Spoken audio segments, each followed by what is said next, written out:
go. Hello, everybody. Hello. How's everybody doing? Welcome to Friday night. This is becoming a regular Friday night thing, I think. We've been on, the last 3 Friday nights, me and you, Kevin? Yeah, definitely. Yeah. Looks like we got a whole bunch of people in here, so that's a good start. All right. And we got somebody new today. Yes. I just subbed Addicted last night, so he's brand new to me too. So we'll let him introduce himself first and tell us about what you do, your channel, and then anything else you want to add on there to promote yourself. I do selling part-time, so this is outside of my IT job, working full-time. But reselling, I'm no stranger. I've been at this for 14 years. I started, one of my biggest flips and starts was back when the iPhone 3GS was out. It was just before the break of everyone wanting the iPhone 4. And I noticed a trend that people were wanting cell phone cases. But back at the time, it was silicone cases. It was the run-of-the-mill garbage. I would buy those cases for 5 cents, 25 cents each. And I was going to the flea markets and selling them for $3 each, 2 for $5. Oh, wow. And I made a killing. And it's just strange now, after all these years, to see all the cell phone cases being sold at the flea markets when I was in it early. I think that's just noticing the trends. So that's one of the things that I've always loved to do, is just get in on the trend and know when to get out. But other than that, I'd do anything. You see in my comments, I like doing CDs. And a lot of people are controversial. They don't like the way I do it because, hey, it's not the most profit. But I'm not about making the most profit. I'm always that one that says, hey, let's make a little bit of money fast and a lot of money slow. So very cool. And we just had Flipping Goodies. I just subbed to him about like 3 or 4 days ago. So would you like to introduce yourself, Mike, and what you do? And I saw you had a live last night, so that was awesome. So yeah, we did a 2-hour live last night, my first one. Mm-hmm. I'm based in Florida. I'm not too far from Kevin. Yep. And I sell a lot of bigger items, TVs, VCRs, vintage cameras, stuff like that. Yeah. It's easy to source where I am. A lot of estate sales, a lot of garage sales all year round. So it makes it a lot easier for us, I think. I showed last night on my video how I get some of my stuff with Facebook Marketplace and things like that. Mm-hmm. So that works out really well for us. As a matter of fact, last night when we were doing it, anybody that watched that VCR that we got is on its way here. So wow. So we were 1 for 1. So that's good. That is good. Yeah. And then I only watched part of it, but you're sourcing from where? eBay? Is that what you're doing? And no, flipping it back, or Facebook Marketplace. Oh, you're doing the Facebook Market. Okay, right. That's right. Yeah. Awesome. But like the one I bought last night is in New York. So they're shipping it to us. So, if you're willing to pay up a little bit more, because it's going to cost you a little bit more that way, but the return on it's, I'll double the money tomorrow on Monday. So I do that all the time with Keurigs.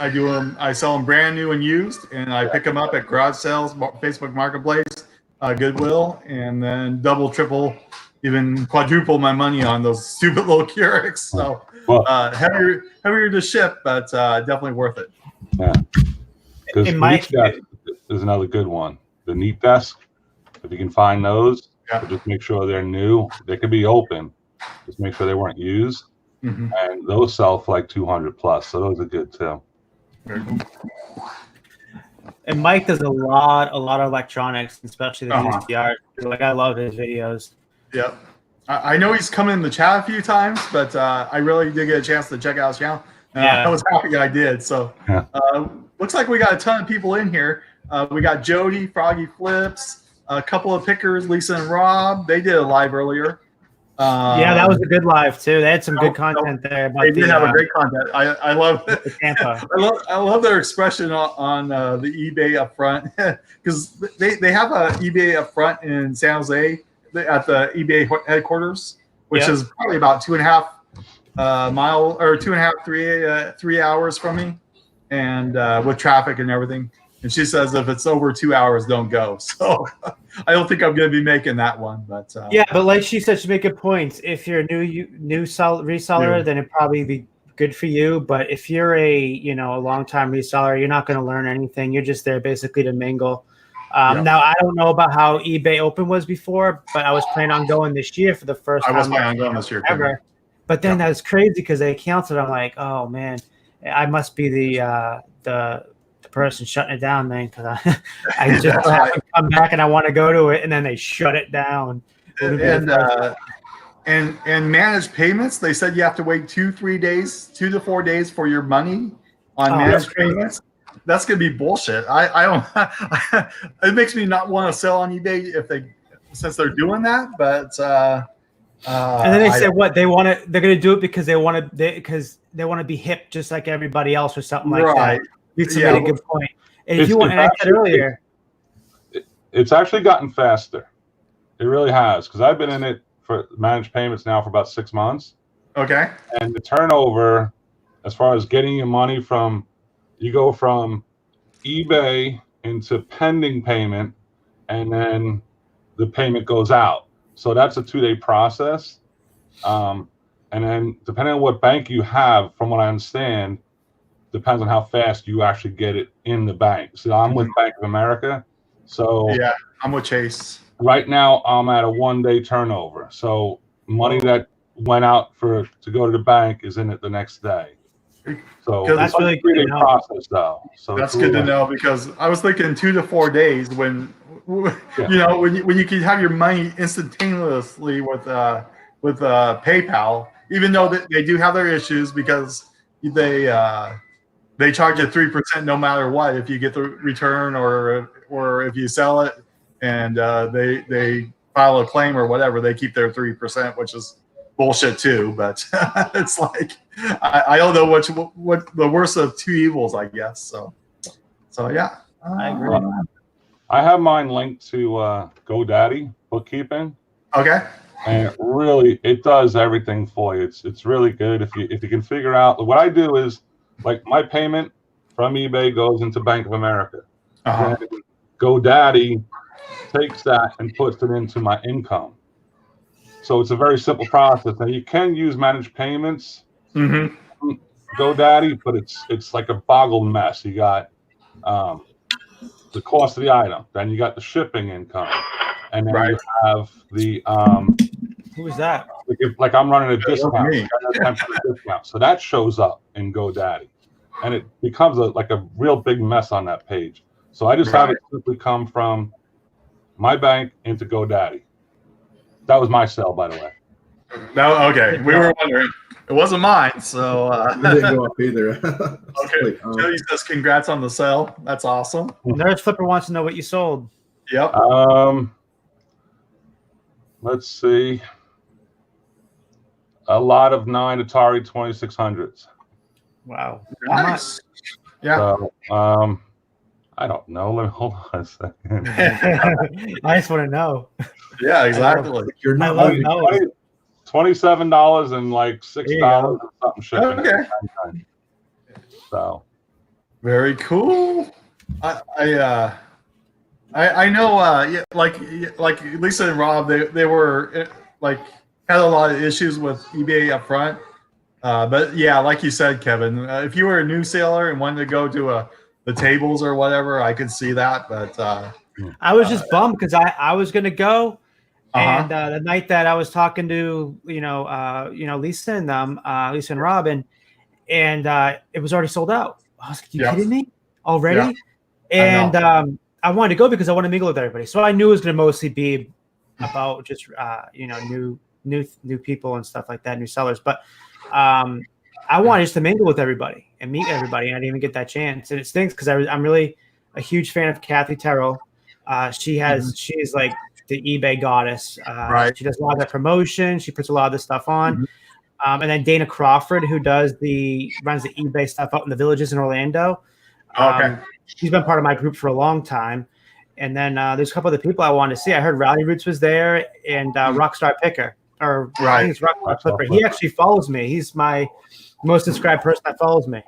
I didn't even know that until the other night. I was with with Jody and Chris and Cliff, and we're just looking at the people that subs to each other, and we thought that was pretty funny. I know they're trying to get daily refinement on one of those out here because there's actually 2 of them, which would be cool to meet him. But I don't know if I would be. I don't know. He wants to do his own thing. Yeah, he kind of wants to do heard that too, yeah. But $20 is not a bad price for it. I know eBay Open was a couple hundred, so 300-400, wasn't it? So, yeah, but it was a 3-4 day event too. So, and they give you the money back, I guess, in like a gift certificate when you show up. Right, a gift. Yeah, exactly. So that girl sewing's in the house. Welcome. And then I got to talk to Dana, Liz, Austin from eBay, and Rally Roots. Yep, I heard you're fanning out with Rally Roots, plus other new people. Yeah, I bet you Rob was. I remember her saying last time that Rob was going to be in love with Ryan from Rally Roots. Right.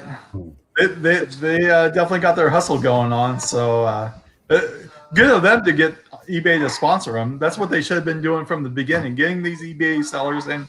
And sponsoring them and like Lisa was saying earlier is they didn't even know about the Aussie what was the fundraiser. They didn't know about the fundraiser, which is pretty shocking because that was going around all around YouTube. People were donating and getting in there in the community and everything else like that, shouting them out. So did you see Rally Roots compound down there? Yeah, in Tampa, it's sick. And you know what that makes you want to do? It makes me want to work even harder to attain that. Because if I see someone like that can make that, then that to me shows me, okay, Kevin, that is your goal. That's the bar. That's where you need to try to be at. But hey, listen, I'm willing to take that challenge. Everyone's different. I'm very motivated to do this stuff. I'm sure. How you grow. Of course. I'm sure if you ask anybody on here, everyone knows how motivated I am. And I love it. Well, you definitely have to have goals, and you definitely need to strive towards something. You always want to be improving yourself. That's a pretty good goal to have. So I commend you on that. No, I am the fangirl, not Rob. There you go. Well, I heard the Bearded Pickers. I saw his video today. Did you see that one? Which one? Bearded Picker? No, I did not. He was talking about he wanted to do 100K in 1 month on Amazon. That was those. Talking about those. It's goals. What's that? Right.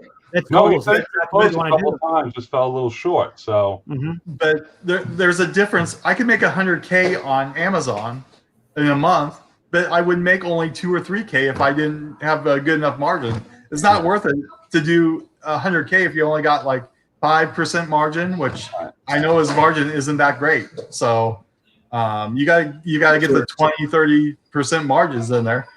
Retail arbitrage is hard, and you gotta have different sources. But it's all about that ROI for each one. Because I love selling on Amazon, but I would rather take a $10 or a 10-cent magazine and turn it into 66 than a $40 item and turn it into 60 and only make 5, So that's my rant.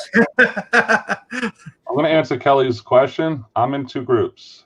There you go. I think I'm in 3 or 4. You guys better be in the Thrifting Lounge. Even Jody just said it. He's like, I'm just part of the Thrifting Lounge. Me, I'm a part of a bunch of them because I have a bunch of people that kind of run those groups. So, like I'm a big part of the Gilman's group. Trying to get that thing restarted again. But they do Amazon, FBA, private label. They do so much crap. It's ridiculous. Yeah, I am part of the Thrifting Lounge now, thanks to Kevin. And then I was part of Harry Tornado's Patreon group. I was part of the Bearded Pickers Christmas group. And there's one other one. I can't remember. So those are the big ones that I'm in. Let's see, 5K profit on 100K. Oh, Nurse Flipper, shout out to her, man. She killed it today. She bought these 2. It looks like a parrots. Okay. They're she said they're like 12 inches and 15 inches long, both of them. and she's gonna try to get like $250 for each of them. She only paid like $20 for them each on 50% awesome. off. I know, she kills it. That is killing it. What's up, Triple D? Says grab it fast. Grab it fast is in the house. He's another dumpster diver. He's awesome. He always supports everybody. 1.7 mil last year. Yeah, that's what you want to do. There's Midwest Picker said he's in 5 groups. I don't think I could do that. That's just too many. I'm probably in like 2,000 of them. Whew. I'd have to turn the alerts off. You know what that also happens too for me? If I get part of those groups, here's a little secret. If I get part of those groups, then people that are part of that group, they see mine show up and suggest it. So they'll click, add or whatever it is. And so the more groups that I'm part of, I guess, the more they see it on their suggested and they click on it. So, and now we're about to reach almost 24,000 in that group. I want to hear what groups Midwest Picker's in. I think I am part of Daily Refinements group too. He started a new Facebook group. I think I'm part of that one too. It's the free one, right? I'm pretty sure I'm part of the one. Yeah. Tommy, I must have missed Tommy's comment, I guess. Sorry, Tommy. Saying something about the paid groups. Oh yeah. Let's see what else. Okay, so I wanted to talk a little bit about YouTube too, because we're all YouTube creators and everything else like that. What are your goals? What are you trying to do on YouTube? And how you plan to expand your YouTube channel? Because I know we do have smaller channels in here. And then we got the OG Kevin with 5,000 subscribers that just gained, 300, 400 in the last month. So he's killing it. So, who wants to go first? Let's start with the newest person here, Alton. And then okay, let's do it. Yeah, there you go. Yeah. I drew the short stick on this one.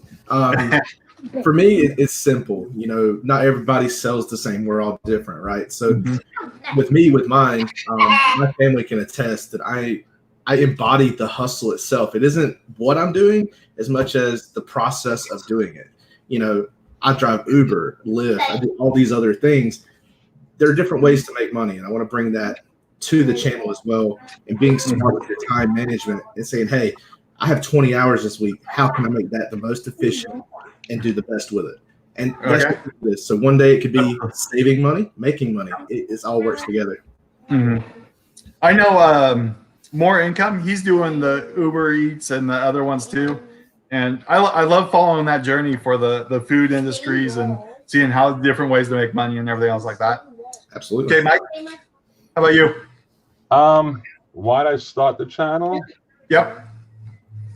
There was a couple of reasons. I mean, I'm not gonna, go out and blab a lot of it, but most of it, I saw some bad advice, I guess you'd say. Okay. And I've heard that before. I figured that, I've been pretty good at this. As a matter of fact, I think it was 2 weeks ago. I was at 73 subscribers. And I'm at 331 now. Yeah. And I went on Rockstar Flipper's channel. We did a live interview there. Oh, very cool. Oh, nice. That was a couple of weeks ago, and that helped, boost my subscriber count. Yeah. And I was on his show because of my sales. He saw my sales and asked me, how I'm getting to that point as a part-time reseller. Yep. And he encouraged me to try and do this because I just started kind of when I got in contact with him, and I enjoy it. I really do. I enjoy the business, and I enjoy the YouTube side of it. So, and anything I might say that might help you in your business, great. So. I know Kevin agrees with that bad advice out there. So there's definitely other YouTubers that I would not follow because of that. Oh, yeah. So. Yeah. Go ahead, Kevin. Me, I don't know. I just started I got some really good feedback on Jody's channel when I went on the Canadian Reseller Roundtable about the last part that I did when I started talking about the YouTube algorithm and how I think that if we base it around resellers, I could do a little something like that. It was really good feedback. So I may make a video, but I think my next video is going to be about sniping on eBay. See, I think that would be great. I sort of thought that's what Mike was going to talk about a little bit. on his live last night, but I think there needs to be more of that. Yeah, I love it, man, because it's like I sold a $77 Brioni yesterday that I flipped from Macari for $10. So I mean, there's products definitely out there, and even if like you're in the cold, take a day out, take a couple hours out and try to snipe some items. If you look hard enough, I've given people a couple of my resources for sniping from on eBay, a couple of eBay stores. But my goal is just to just help people. I love it. I love helping everybody. It seems like a really good community now. Right. No drama, I don't think. I hope not. I'm not a part of. If I do, I can steer my way the other way. Right. But for the most part, I love doing this, having 2 new people on like this. Like we used to do this all the time on the resellers meet and greet. We'd Chad Golden Figure Picker used to always get a bunch of new people on. It was awesome. And it kind of got people out of their shell if they had like anxiety and stuff. 100%. That was really cool to see. That is really cool to see. I brought Nurse Flipper on the channel the other day, and it was amazing just talking to a new person and her journey on YouTube and what she's been doing with pallets and everything else like that. So it was pretty cool, and you get to meet new people too. So I want to keep on doing these for sure. I think pallets would be a fun thing to step into, but just kind of nervous. I wouldn't even know where to start with that one. That's the best way to be is when you start, just turn that camera on. And you got people like us here to help you and throw you up there. You know what I mean? Exactly. Yep. You got a wrench. Nurse Flipper, Kevin, just so you know, she's about an hour north of me. Yeah, no, we talked. Yeah, I Instagram her on private. I PM her on Instagram all the time. Yeah. She's awesome. She is awesome. She crushes are it. actually only 20 minutes away from where I'm at. So yeah, Brown Ocala. I was up there before we came on. Me and Scott were talking about that. How I was up there over when we had Hurricane Dorian. That's where we evacuated to. Was that whole area? Gainesville. I think it was in between halfway from Gainesville to Ocala. But we went to the Ocala Goodwill when we were up there, and that place is huge. Yeah. There's some good stuff there. Midwest Picker just hit 500 subscribers, and you gave a couple things away. So shout out to him. Congrats to him. Let's see. You friended me, and I am in Michigan. Okay. Nice. Yeah, exactly. Let's see. Lisa, a couple of pickers is still in here. You're close to Kat? Yeah, we were talking about that too. Let's see.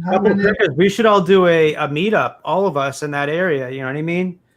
There's a bunch of us already. That'd be awesome. Oh, and Kevin, you said something about, was it May? You were going to come up for something in North Carolina?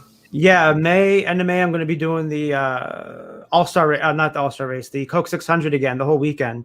So we're going to be there. I already took the time off, and we got our hotel already for the Bristol, Tennessee race. We're going to stay in Johnson City, but the Charlotte race, we haven't figured out where we're going to stay yet. We're going to probably do Airbnb for a couple days because I'm taking 5 days off of work. So I'm going all out this year. And it's going to relax my brain a little bit. We'll be able to do some hiking, go out to DuPont Forest where they made the Hunger Games. And but her family lives out in Nashville. So we're going to do a couple days out in Nashville again, probably go to the Biltmore. That was fun last year. So I'll definitely be there. And I want to go to Charlotte because I heard it's really good for thrifting. So if you're in that area, man, let's hook up. Yeah, we'll I mean, it's not close, but we'll make the trip out to make sure we can link up out there because I've not thrifted out there anyway, so it'd be fun. Yeah. Hey, Kevin, got a question for you. Sure. And I can show it to you later just so you get a better idea. Are you familiar with vintage stock car racing cards, like baseball cards? Yeah, like action. Is it like Cooper State I was on with a few nights ago? Is it the action cards where they sign like 8x10s? No, they're just like, they look like the size of baseball cards, and they have the picture of the guy standing in front of his car, but they're like from like the 50s. And who are they? I'd love to see those. Name me off. I'll show you at the show because I'm going to go over there tomorrow. He wants $500 for everything he has. I'd like to see what they have, and I'll let you know what if it's worth it or not. Yeah, I'll show you. It's on Facebook. I'll show you at the show. Yeah, I do know that those what to look for, the makers for NASCAR diecast is RCCA, Action Racing, and then also Lionel. Lionel makes an expensive brand. Actually, I have only one Lionel, and it's at my office. I have this right here. See those NASCARs up there? Yeah. Right there? Oh yeah. My girlfriend took her 2 hours to do that for me one day. But I have one just like there, and I have a Austin Dillon one. But what's cool about the new Lionel ones, like, so they have it like it's like exactly what it looks like when they're in Winner's Circle. So like if they have all the confetti on it, they put the confetti on. If they have like donuts on the sidewalls or the quarter panels, they'll put that on there. If it has like a dented hood or anything, it's really cool. Yeah. But they're expensive. They're like over $125 each, new. And then there's some of them that are worth a lot more, even used, because they're all limited run. Yeah, because there's a guy in Ocala who has a 10 by 20 storage locker full to the ceiling. Yeah. What are they? 1 by 24? Is that it? Yeah, the 124s. He wants 30 grand for it, but 30 grand? there's thousands of cars in there. I don't know, man. You gotta let me know how many cars, because you gotta break it down per unit. Yeah, he was a dealer, so yeah. So he's asking high. I know he's a little high, but it's something we could look at one day. Tommy Bernard, Bubba the Love Sponge. That's that old Tampa DJ, DJ out there, Shut Jock. He used to be they used to be in wars with Opie and Anthony. That was the classic back in the day, early 2000s. My favorite, Opie and Anthony with Jim Norton. Yeah, Opie and Anthony. Yeah. You remember that? Yeah. Wow, Whip 'em Out Wednesdays. Yeah. Classic. They used to run around in the city having sex in different. Yeah, Sex for Sam. Yeah, they got arrested. They got kicked off because they had it in the St. Patrick's Cathedral, right? Yeah, they got kicked off the area. They have some classic bits, man.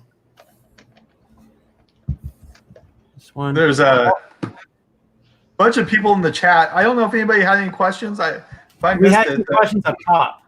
Okay, if I missed them, please write them again. So I'm sorry about that. Yeah. I think Kent about killed me with his beanie comment. I'm sitting here trying not to die laughing. So Let's see. Bubba owns a dirt track around here. Wow, I didn't know that. Man, that's what I want to go see this year, is the Dirt Track Nationals up in Charlotte. That'd be nice. We were going to go last year, but we decided to go back to Asheville, which is 2.5 hours from Charlotte. We did that trip twice last year, there and back, and then for Sunday's race, there and back. 5 hours for both ways. It was awful. you've been better off to go to the beach at that point. I really went because I wanted to see the country up there. We went to Charleston a few months prior. That really was a lot of not beach time, but coast time. Burgundy Cells has favorite color. Green for money, right? Absolutely. That's the way to be it. Make millions with Beanie Babies. You only need $1 billion to sell. Yeah. Let's see. Oh, go back up to Tommy's. Okay. That one? Yeah, I went to Tommy. I went to New Smyrna last year for the first time and saw Bubba Pollard. He's like the best short track racer in the country, and man, that was a good race. They had Trevor Bain's brother that was racing. He's kind of in a little bit of the NASCAR, and I'm sure you guys don't know who Trevor Bain is. I think here Texas Treasures asked a good question. Do we run eBay sales regularly?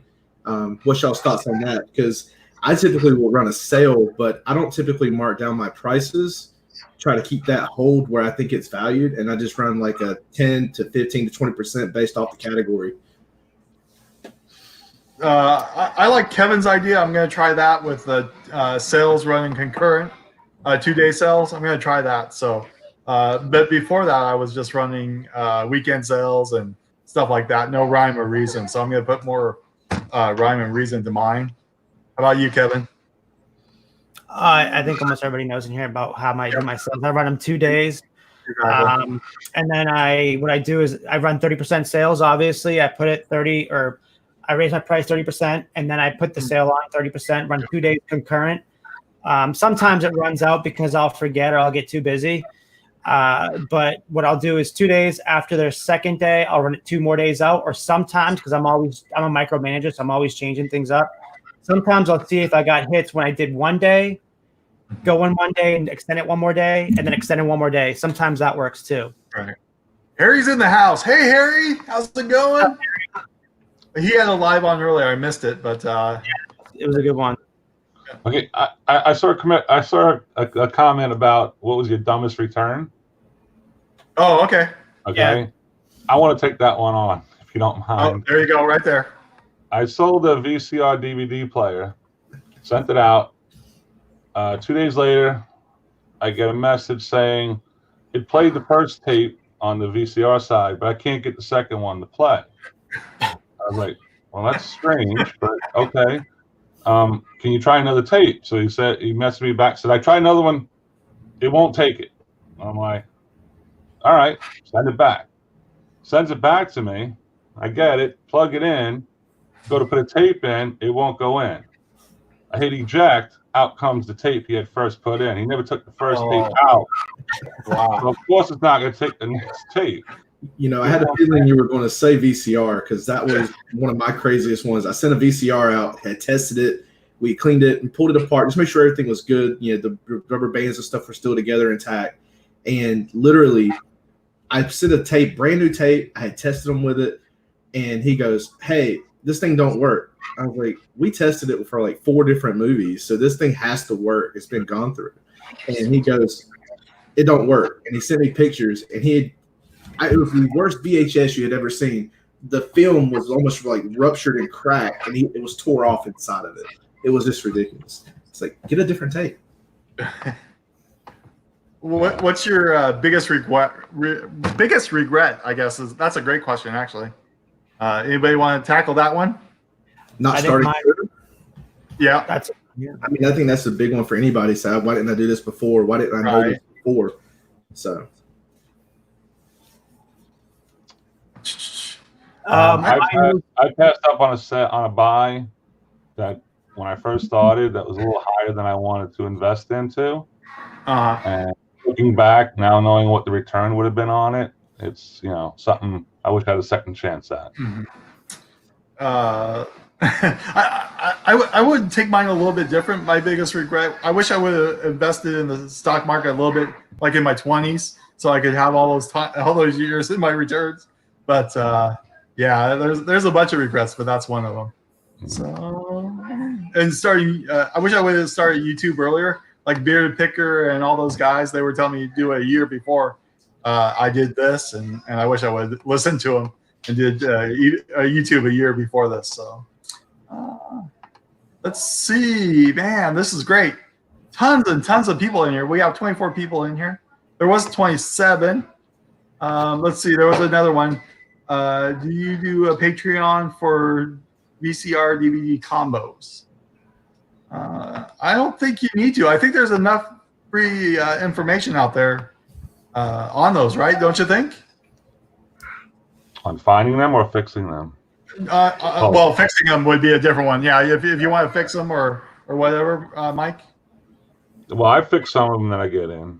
I had one last week I took in. It was the guy left it out in the rain. So I went to the sale and I looked at it. I said, "How much you want for that thing?" And he was like, $5. I said, "Okay, I'll take it," not knowing it was in the rain. Mm-hmm. I lift it up, water comes pouring out of it. So I said to him, I said, "Well, I'll take it off your hands, but I'm not going to give you $5 for it because this thing's probably shot." Well, I was able to recover that, and then I listed it yesterday. So, you can fix them. The band, he just said it. What was the bands inside, especially the VCRs? They get brittle and snap and just need to be replaced. Not a big deal. But a lot of things, like when you're dealing with the DVDs, the laser, cleaning the laser helps out a lot. You gotta be careful doing it, but you can do it. It's not really that hard. It's like 4 or 5 screws. You open it up, clean it off, and a lot of times it'll take care of it. Do you have any videos on that? Do I know? You should make one. He was asked about that last night. I did a video on something fixing. Oh, a vintage radio. You should do that stuff. Take a video and see what happens. Because that could be informative to a lot of us that are trying to get into electronics. Yeah, at least cover just the basics. Whether it's, hey, look out for the top 3 things that are easily fixable. You know, those are the things that when I was looking through them, I had to go to my father in the old school. He's like, yeah, I fixed like several of these back when you were a kid. I was like, okay, cool. So that's how I learned. But you know what? Shout out to Pure Hustle Podcast. I was listening to their part-time sellers. Really got good information on there. I actually posted in my group too. But he mentions about being a newer seller, about electronics like that, or like fixing Xboxes or something. He says before you become full-time, just try to do it, since you'll have some more time while you're part-time. So when you go full-time, you've already basically mastered fixing that type of stuff, which kind of makes good sense.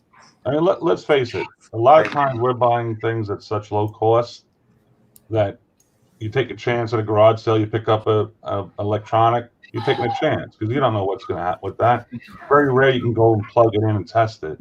Yeah. So my philosophy is when I'm buying electronics, worst case scenario, can I sell it for parts? And what can I get out of it? So I don't want to be above that threshold of, let's say, I can sell a VCR for $30 parts. I don't want to pay more than $20. So that's what I always look when I buy electronics. Can I part this back out if I can't get it to work? So you're looking for like a risk versus reward, right? So you have like Max is parting out 30. I'm paying 20. The most you can get is like 70, 80 if it's good for you, right? So it's you're looking at risk versus reward, which is a good way of thinking. Yeah, I'm looking at recovery is what I'm really doing. Can I recover? Get back out of it? Like one of my favorite things to buy are watches. When I'm at a garage sale, a lot of times you can pick these things up 50 cents, $1, and people don't even know what they are. They just like, yeah, just take them, And then I'll try and work on those. But on a lot of watches, to replace batteries and everything, you're going to eat up all your profit, So if I can't get them to work, I just keep gathering them. And when I get like 50 of them, I'll break them up into lots like 10 or 15 and sell them as junk drawers. And they go out pretty well that way. So I can always recoup my money back out of those purchases that I can't actually fix and sell. So I think we have several other questions as well. They're actually pretty good. There's a lot of questions in here. Trying to keep up. Yeah, so I think Nurse Flipper, before I forget that one, was the favorite place to source your items. Ooh, that is a good one. I think still is probably the purest one is the garage sale. That yard sale. People who are trying to just truly get rid of their stuff because they're not emotionally attached to it. That is where you're going to find your best ROI. Maybe not necessarily the best sometimes as far as value, but you're going to find your better return there. And I think flipping goods, you can agree with me here. We live in Florida, so we have a really, really good community yard sales. It helps that each house is literally on top of each other in communities. So when we have those community yard sales, it's like gold for us. I got 4 15 minutes on me. I'll pull something up real quick. I'll show you. And Kevin knows, and a couple of pickers know, and the Nurse Flipper know all about this. But give me a second. See if I can get signal. Okay. See if you can see this. Let's see. Yep. I shout that out every week. That's the amazing thing for yard sales. No, yard these are estate sales. Yep. And babe, where's my phone? I actually took a picture of Rockstar Flipper. He took a video at the eBay, not the eBay Open, the meet and greet at the Tampa. Babe, do you know where my phone is? Because I want to show them. They gave a statistic about Florida stats. It was absolutely amazing. You guys keep talking. I'm going to go record my phone. I think my son has. You guys are looking at garage sales, right? Right. Mine are estate sales. Oh, yours is estate sales. How do you get that? That's estatesales.net. That's how many estate sales. Oh, okay. All right. In like that's probably about 100-mile radius, maybe. I forget what I have it set to. But like my son's over in Orlando, so I'll go visit him for a week and I'll hit all those estate sales over there. I mean, there's literally 50 every given weekend. Yep. So the estate sales here in Sacramento in California, they just jack everything up so high. It's rarely worth it to go to the estate sales because their corporations doing it, companies doing it, and they want to mark it up and then take it home. So watch my video tomorrow. Okay. Because I know some, like, I try to look for the ones that are run by families and stuff like that, and not the companies. So Yeah, I deal with a lot of companies. yeah, I went over it last night. I'll buy things that you'll see on the video. Sometimes I'll buy things and you're like, what the heck are you buying that for, right? But see, in my head, if I'm going to spend $5 or $10 on something, and I may have to eat that $5 or $10, I know in the future when I work with this person again, they're going to be in my favor because I buy certain things from them that they know they can't move out. So I don't mind taking a little hit occasionally for the big score down the road with that, working with them. I think building that connection is the key there. Yeah, here's the stats I was looking at, and more income's basically right on point. I think you probably saw Star Flipper's video, but 3 billion plus every year. Sold 525,000 plus sellers. The top 5 products in Florida is car parts and accessories, cars and trucks, cell phones, men clothing, shoes and accessories, followed up by women's clothing, shoes and accessories. That's huge. That's huge. And it's easy to find vintage stuff. It really is. Oh yeah, my favorite's estate sales. Yeah. Well, that's the one. I actually spoke with Kevin about this. Coming up in June in North Carolina, you'll see these all across the nation, but it's these like highway sales where like they do the yard sales and stuff. So we actually have one called the 301 Endless Yard Sale, and it literally goes the length of our entire county into the next county south and the next county north. So I think it's like 100 miles long total. Oh, and wow. People just come to the road and you just sell up and down the street on the road. Like a massive yard sale. It's like 2 to 3 days worth, and you can't get to everything. When is that, and where is it? I'll see you details. It's in June. Okay. The third weekend in June. It's called the 301 Endless Yard Sale. 301. There you go. Let's see. Any other questions I missed? One of the cool ones. Let's see who I found it. Someone asked something about the other entrepreneurial hustles that we do. I was on that. Yeah. You want to take that one?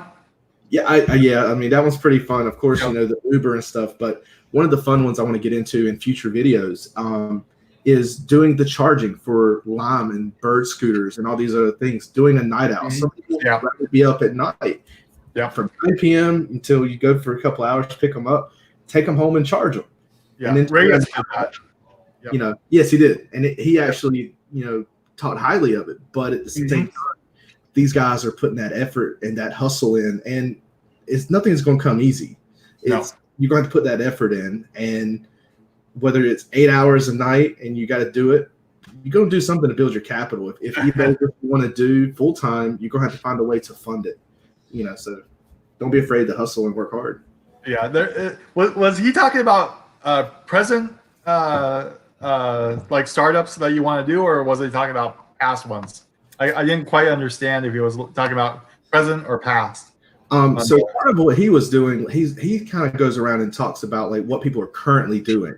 Yep. In like a ride along. But if you pay attention to it, these guys are talking that their light bills only go up, say 30, 35%. Right. And in a month's time, and they're turning $1,500 to $2,000 a week.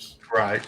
And because they're just so nominal to charge, it's very minimal to cost per scooter versus what they're paying you. Mm-hmm.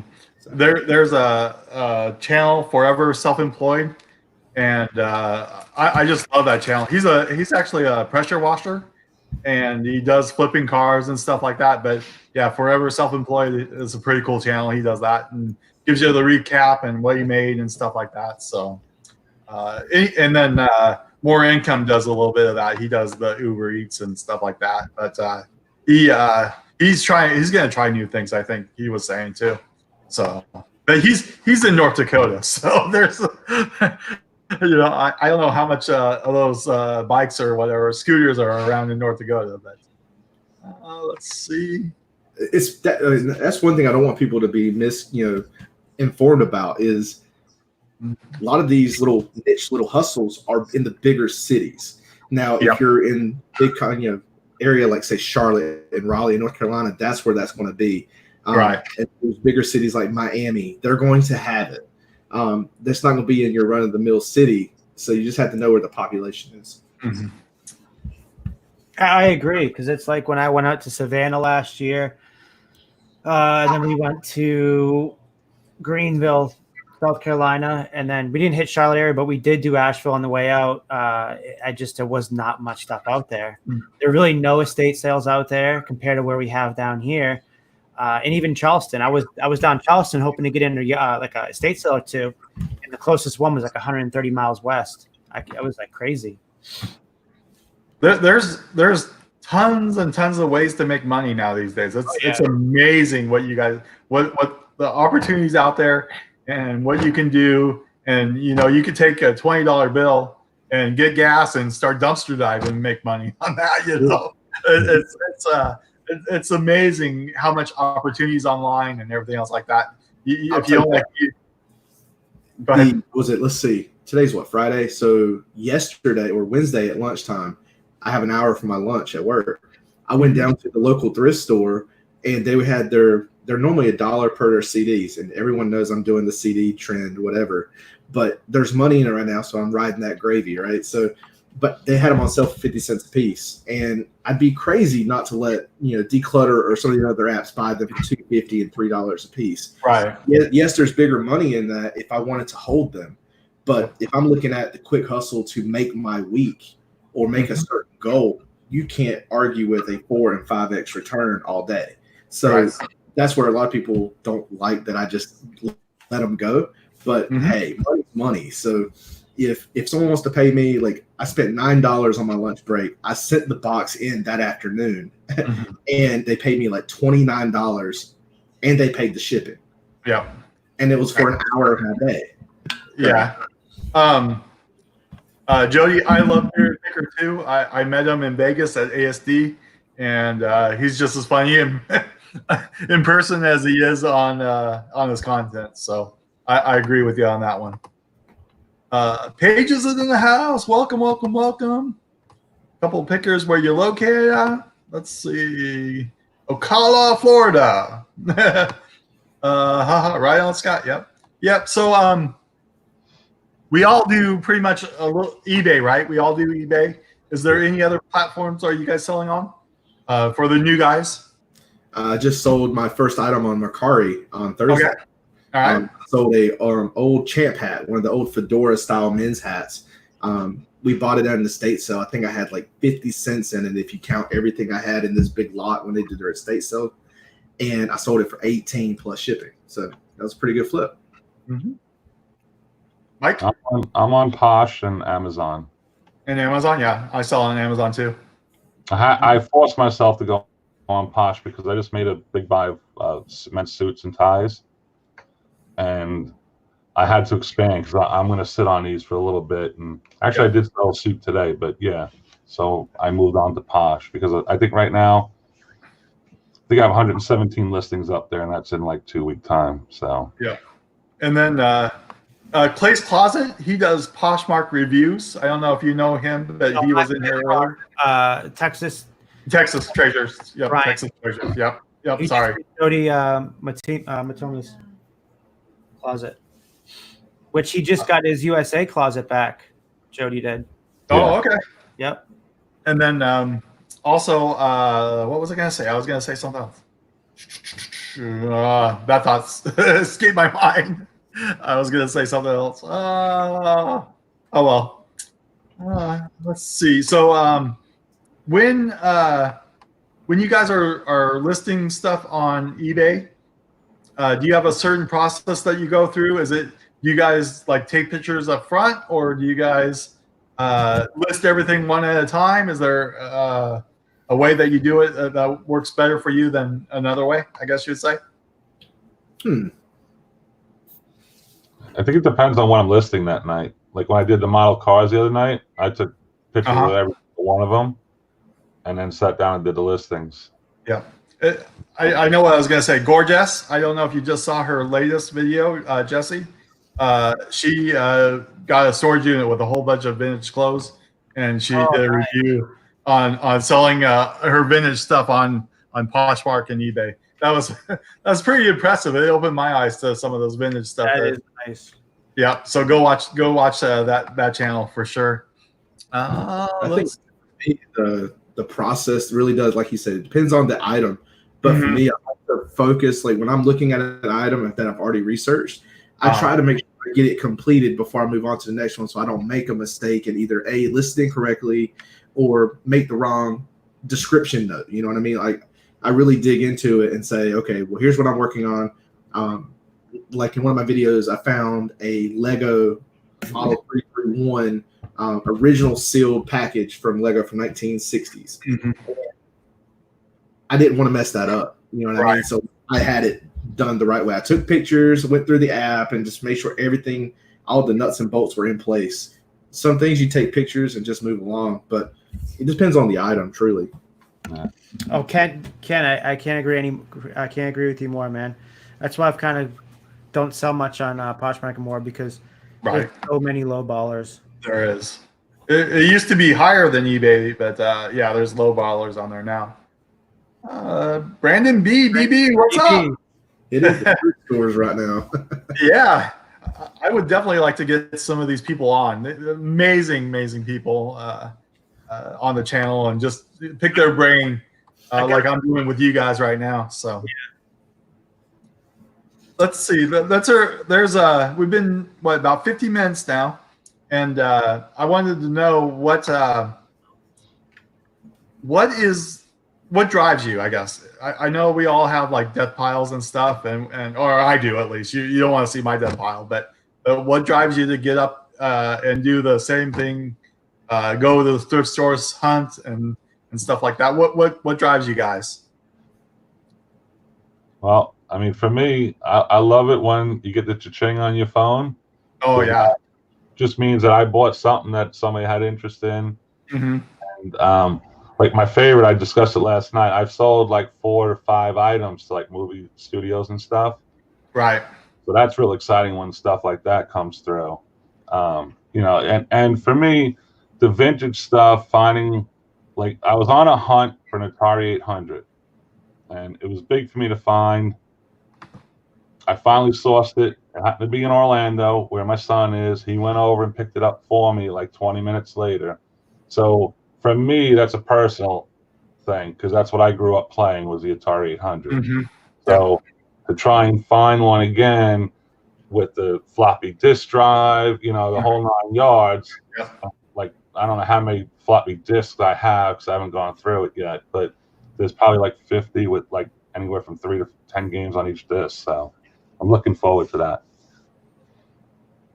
I think for me, my channel speaks for it all. Like, when it says addicted to hustle, I think when you finally get bit with that resale bug, it's not just the cha-ching is nice at the end, but it's the process of going out and finding that item that you knew its value when no one else didn't.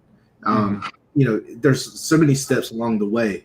How meticulous are you about getting the right photo? You know, there's certain things that make you stand apart. You know, for me, it's exploring and learning the hustles that anyone can do. You know, but that's part of what drives me, is that I want to share that if someone's working a full-time job, they have an option to do things and better themselves in a way that they don't have to sacrifice their full-time living until they're ready. You know, like that's part of it. That's what drives me, is that you have to have a hustle. Some people it's just eBay. Some people it's Poshmark. Why don't we learn together? That's what this is all about anyway.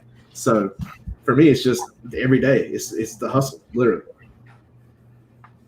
There's definitely, that I like the hunt. I do like the sales too, though. So it's a combination of both of those. What about you, Kevin? I don't know. Probably just setting goals and attaining them.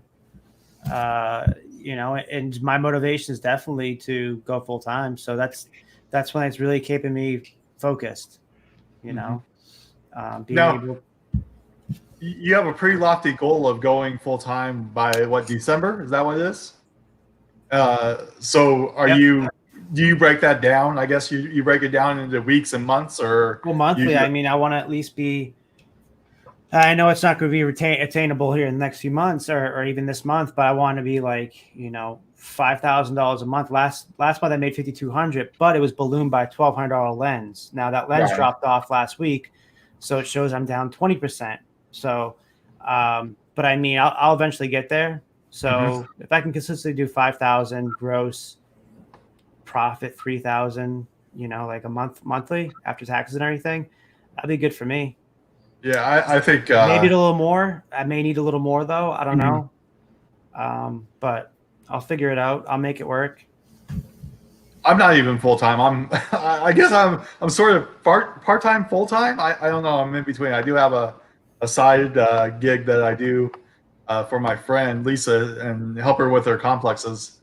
But yeah, I don't know. I think goals are a great thing to have, but it could also sort of be devastating when you don't reach them. But it also gives that drive to do better the next day. So let's do failures than you do success. And that $1 quotes. So. Yeah, exactly. Well, and if anybody in the chat has a wrench, can you guys throw up all of our YouTube channels? Yes, especially Alton and Flipping over here, yep. So everybody can subscribe to them. Yep. Rob Warrior, what's up? How's it going? Welcome. If you guys have any questions, let us know. I think to expand on Kevin's point about setting goals, I think that's really important for most. Right. Because if you don't set something ahead of you, you're never going to get to, you know what I'm saying? It's kind of, you have to have some kind of direction. If you're off and you start going like this, you're in big trouble. Right. When I first started, I was buying everything under the sun because I just thought everything would sell, and now I really fine-tuned to where I'm actually very picky. I'll walk out of an estate sale with nothing sometimes. And when I first started, that would never happen, So I think that's real important for most. Like, I have my goal set for my next stage of where I want to be as far as what I'm in, income per month and everything like that. So my goal is May is where I got my next stage at. So thank you, Lisa. Flipping Goodies channel's right there. So if you guys aren't subscribed to him, please go and boost up that to what, 400 or 500. He could use a couple extra subs. And I totally agree with you, Mike, 100%, man. I used to buy everything up, and then, like you said, don't be afraid to walk away. Don't be afraid to walk. If you feel like it's not going to get your per item minimum ROI, then just feel free to walk away, because if you go somewhere else down the road, whether it's a garage sale, you never know what's going on around the corner. So with me, a couple of weeks ago when we did the yard sale, I was like, I'll just take $60. It's more for trying out the GoPro. I didn't know I was going to find all these electronics and stuff for super cheap. So what did we do? We ran out of the $60 and had to go outside the gates, go down the road about a mile, and grab some more money out. By that time we came back, the neighborhood community garage sale was closed and the gates were closed. So we had to wait like about 10 minutes outside the gates for somebody I think it was the maintenance people that come out and actually open it up for us. And but man, that was kind of embarrassing going back to their house. Like, oh, we'll be back in 10 minutes. Like half hour later. Oh, by the way, how are you? That video got me at first when you were like, well, if I come back with more money, would you take it? That got me, because he's like, well, I knew that was gonna be the best intro I had for that video. I don't know if you saw it. It was 2 videos ago.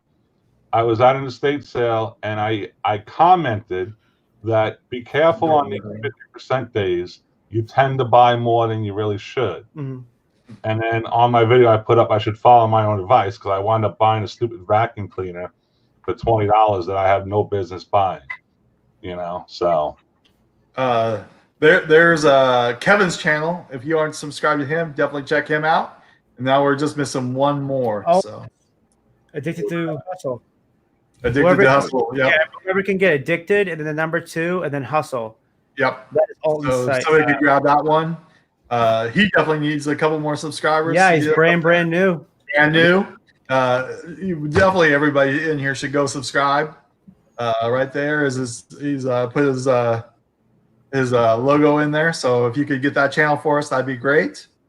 Let's see. Great. Should we open up to other people too? Yeah, if they want to come in, come on in. Send them, Yeah, let me in there. I'd like to see maybe Joey or Thrift Beast in here, or Nurse back in here, or Lisa and Rob would be nice. Definitely, that would be awesome. Yep. Let's open it up. Here's an example of buying things you shouldn't be buying. 18. That's funny. I appreciate that. Yeah. Okay, so I put the StreamYard link in for anybody that wants to join us. Feel free. We're just chilling and hanging out on a Friday night, and we got what? How many people we got in here? 19, 20? Yep. Yeah. I'd like to say that Monday show is pretty fun that I did with the Canadian reseller. That was awesome. That was fun. And then I went on their channel, and actually, I think I did better on that channel than. Yeah, that was definitely Tuesday night. I was so nervous that Monday night. It was just, I was like, So that's why I was like, Bill Stoner. Everyone knows Bill Stoner. He's co-creator of the Thrifting Lounge. I'm like, dude, for now on, let's just do Monday shows. You know, we interview somebody, and then you come on, because if there's any dead space, like I did like on Monday, you know, he's got everything he can talk about. People can just look at his death pile and talk about it. So he's like, definitely. So we got Nate from Pure Hustle. Every Day I'm Hustling. He's going to be coming on Monday. And I think Anthony is too, Pittsburgh, on Monday night at 10 p.m. We're doing this one a little later on Monday night. There you go. There's the Canadian himself, the myth, the legend, along with Jody. So we got two of them in here. Let's try to get Chris on here, and we should try to get Jody. Either one, either one is welcome. So if you guys want to hop see their side, their take on their struggles that we don't have here, and how they so if they can overcome it, then we know we can do it here too. So, but again, I do agree with Kevin. They have such an untapped market up there that for them the sky's the limit. They haven't broke into that yet. So now I would say untapped, like you know, when I think it was Chris that came on and was talking to us. It sounds like it's hard for them to make profit. You can find profit, but it's harder than over here, because I guess everything's more expensive. But like when you talk about untapped market, man, that Canadian market, when it comes to YouTube resellers, that could blow up too, just like the UK resellers and the Australian resellers too. Exactly. Yeah. Lisa says, Kent, I would sell doo-doo if I could make money off it. I think I got one up on you. I used to run Poop 911 Reno and Poop 911 Sacramento. So I actually picked up dog poop for a living. It made $100,000 a year off of it. So there was no shame in my game either. So if I could do that, I could definitely do reselling. So let's see. Celebration. Oh, we got somebody new in here. I don't recognize. Oh, Broadway. Oh no, I thought I recognize him. He was been in my house before. Yep, that's Cliff. He's another part of the Canadian Resellers Roundtable. I thought he was new there for a second, but then I recognized him. So let's see. You're all killing me with the late starts. Oh, come on. The only one that can complain is Harry Humstone. He gets up at like 4 o'clock in the morning and goes to work. So let's see. And then Kevin, he's up all hours of the night. He does like 3 or 4 hours after the meetup. So yeah, I mean, what was it? The Cliff, Chris, and Jody can attest that I had him up 2 nights in a row till 3 a.m. and I had to go to work at 7. And I did it Monday and Tuesday. Yeah, I did those. No, it was Sunday, Monday, or Monday and Tuesday, one of those. But yeah, I did it. Yeah, I should make a video on how to become a pooper scooper and make money at it. You bet yourself. Let's see. I did it too. I had a first one in Jacksonville. There you go. See, no shame in Lisa's game either. See, there you go. Super. We got that connection, Lisa. Oh wow, that's awesome. Yeah, the franchise. I got into the franchises. So they're out of Dallas, Texas. StreamYard, I get tempted. You should get in here. I'll send it out again so you can get doubly tempted. Who? Burgundy Cells. Yeah. Yeah. I don't know if they've been live or not. But anyways, come on. Yeah, in. definitely come on. Definitely. Burning the candle at both ends. There's the link. Anybody that wants to join in can join in. These two, they came in at the last minute, so still got to get camera. Because Alton got the same package I got, but I paid like I think it was like 100 or 125. He paid 200 because it was off sale, but he got the blue Yeti Pro and then also the Logitech C922. And I was looking at that today too. And there's actually one on Facebook Marketplace that I was looking at, the blue Yeti. And, I'm thinking about upping my game too. So there you go. I mean, we also got Clay and Texas Treasure to get more equipment too. Yep, exactly. They're getting GoPro Black 8s like us and everything else like that. So that's pretty awesome. It says Simply Dana, how are you? Hop on, Ron. There you go. Picks. Let's see. Making a movie about Pooper Scooper inspired. Yeah, I think it'll hit 100,000. Views just off that one video. The GoPro. Yep. I highly recommend the GoPro Black 8. It has the stabilization. So if you could get that one, I would definitely pay up for that. Hey, if you ever make that video on pooper scooping, you're gonna have to name it. Bust out the pooper scooper. What was it? The movie Major League when the outfield, he's like, bring out the pooper scooper. Exactly. Yep. Exactly. Clay's Closet. If you guys aren't subscribed to Clay's Closet too, definitely go check him out. He's been putting a lot of work in his channel, and he does the Thursday nights with us on Texas Treasures. Brian's channel. So definitely go check out him, and he's up in his game, and definitely put out a video today too. So go check that out. And I told him to make a playlist so we could run his playlists. A spoon. Actually, a quick question for y'all guys, because again, I'll be out yard selling. What is the one thing that you're hoping to find this weekend that you know more about? Like, what is that item that you look for consistently? What is that you're? Yep. I look for vintage video game systems, Nintendos, Ataris, Wii's. I sell Wii's all the time, and so I look for those. I ask for them when I go everywhere I go. When you see me on my garage sale videos, when I put them up, you're going to see me asking for books and then also for classic video game systems. So now, do you find, as like you hear everybody always say that what sells is when people are buying back their childhood. There's been legitimately a downcline of sales value wise. Maybe the sales are still about the same quantity, but the value of, say, Nintendo and Super Nintendo is on that downcline as well. One thing I've noticed more of going up is the 64 and the limited edition stuff is starting to go up because people are buying their childhood back. They're able to now.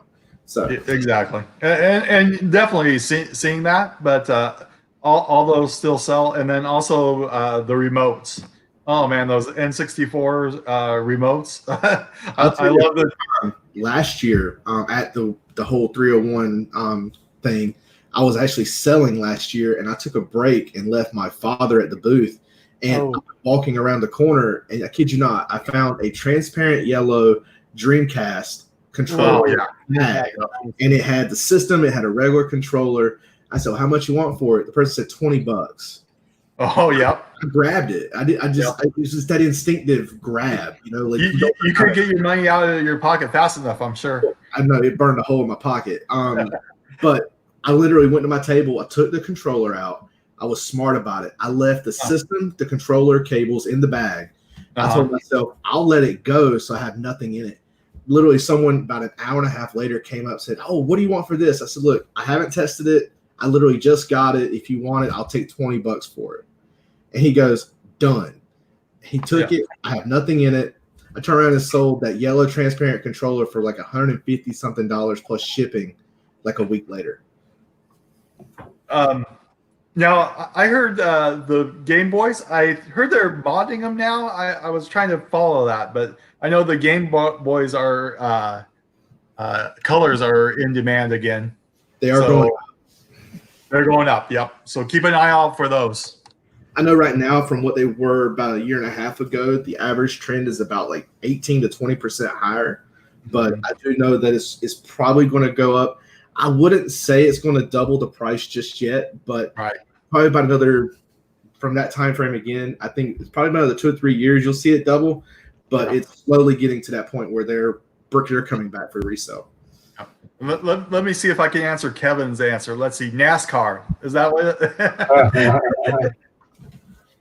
what you look for? No, my thing I try to look for on weekends is probably, man, I've yet to find any good band tees, band or rap tees. I've yet to find those. And I follow somebody out in Orlando where he goes to the bins out there. I wish I knew his name, but he's really popular on Instagram. And man, he goes to those bins and he absolutely crushes it every week that he goes. It's amazing. But are you talking like the 90s single stitch, or are you talking? Yeah, even that and prior, like rock tees too. Okay. Guns N' Roses and old Ozzy shirts, stuff like that goes for a couple $100. I was so naive to that until I watched, the Rally Roots channel, and they're talking about these different things and these different colorways, and then they talk about the single stitch, and I'm like, I need to look into that. I had no clue, Yeah, they're good at that, but the guy to watch too for that type of stuff is like Paul Cantu. That dude, he blew up, man. I remember I watched his interview. If you go back to and you type in Paul Cantu in the green room, Bonafide Hustler, Rake, and they all in College Picker, they all interviewed him, and man, that was before he was blowing up, and he was still in college, and that was a good interview that he did. That was like 5 years ago. That's awesome. Yes, $150 for a controller. Yeah. I think it was like the yellow had like some kind of simple, like it was a certain like limited make, and they only made them for a certain amount of time. I have the atomic purple one, but I'm waiting. I think I'm going to bundle that. I'm trying to hold on to that one. I think I want to get the yellow one too. Let's see. What do I look for? I look for everything. Anything I can make money off of, definitely. Let's see. Look up Benjamin from Rally Roots on Instagram. I'm not Phil. That's for you, Kevin. You know that one? Benjamin who, though? Benjamin, I think he works in their office, doesn't he? Is that who? Oh, is that the office guy? Because I know Callie. Yeah. There's Sonny. Sonny, what's up, buddy? Are you back? He's back Sunday. Oh, he's back Sunday. Oh, well. Oh, man. That's a long trip down there. But welcome. Thanks for coming in. I'm looking for a TurboGrafx. Oh. Has anybody found one of those? I have not. That's what I'm looking for next. That's my next hunt, is TurboGrafx system. I was looking for a Dreamcast there for a while, and then I finally found one. So that's I had to ask him for it. It's like, oh yeah, I think I got this. I'm like, yeah. Oh, thank God. Cross that off my list because for some reason they're not out of here. Let's see. He says, nah, back on Sunday. Well, hopefully everything's going better. And Where it comes to, he likes looking for TI calculators. Yeah, I got 2 of those. I got at the last garage sale 2 weeks ago, and I got a list for those. The 2, what is it? The 84s? The 84s I got, and the pink ones. I get the pink ones is also in demand. I have TurboGrafx. I'm looking at right now. There you go. Chris has it. Sold it for 150. Yeah. Yeah.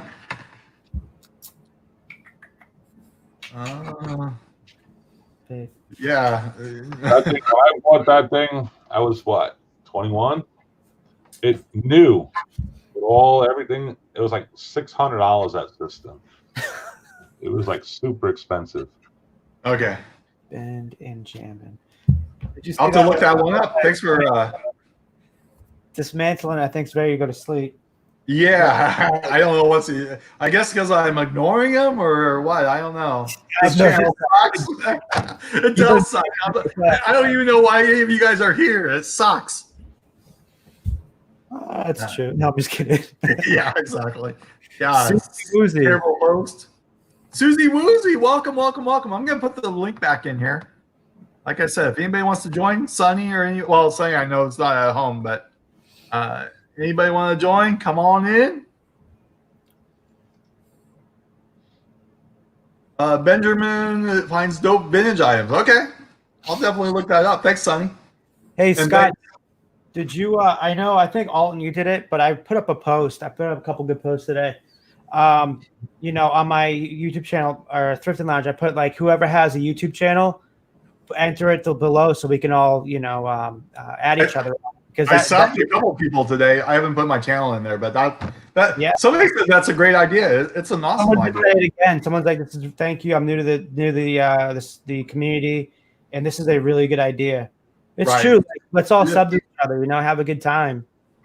It costs nothing to sub to each other, and if you like them, great. And if you don't, then do whatever you got to do. But it costs you nothing to go sub somebody's channel and check out their content.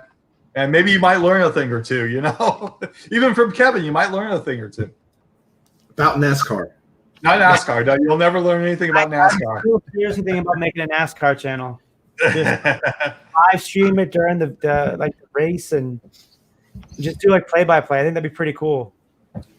And they make another left turn, y'all. And another left.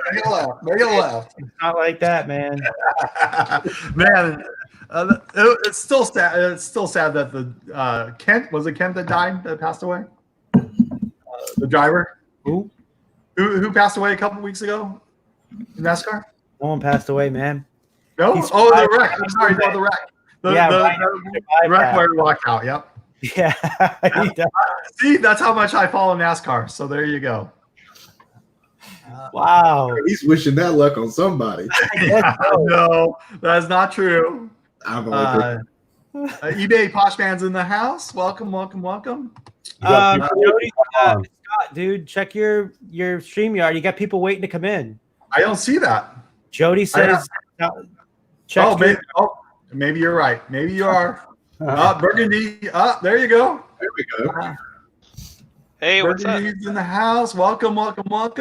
If you want to come back. Oh, now I got Kelly Hustler. There you go. What's up?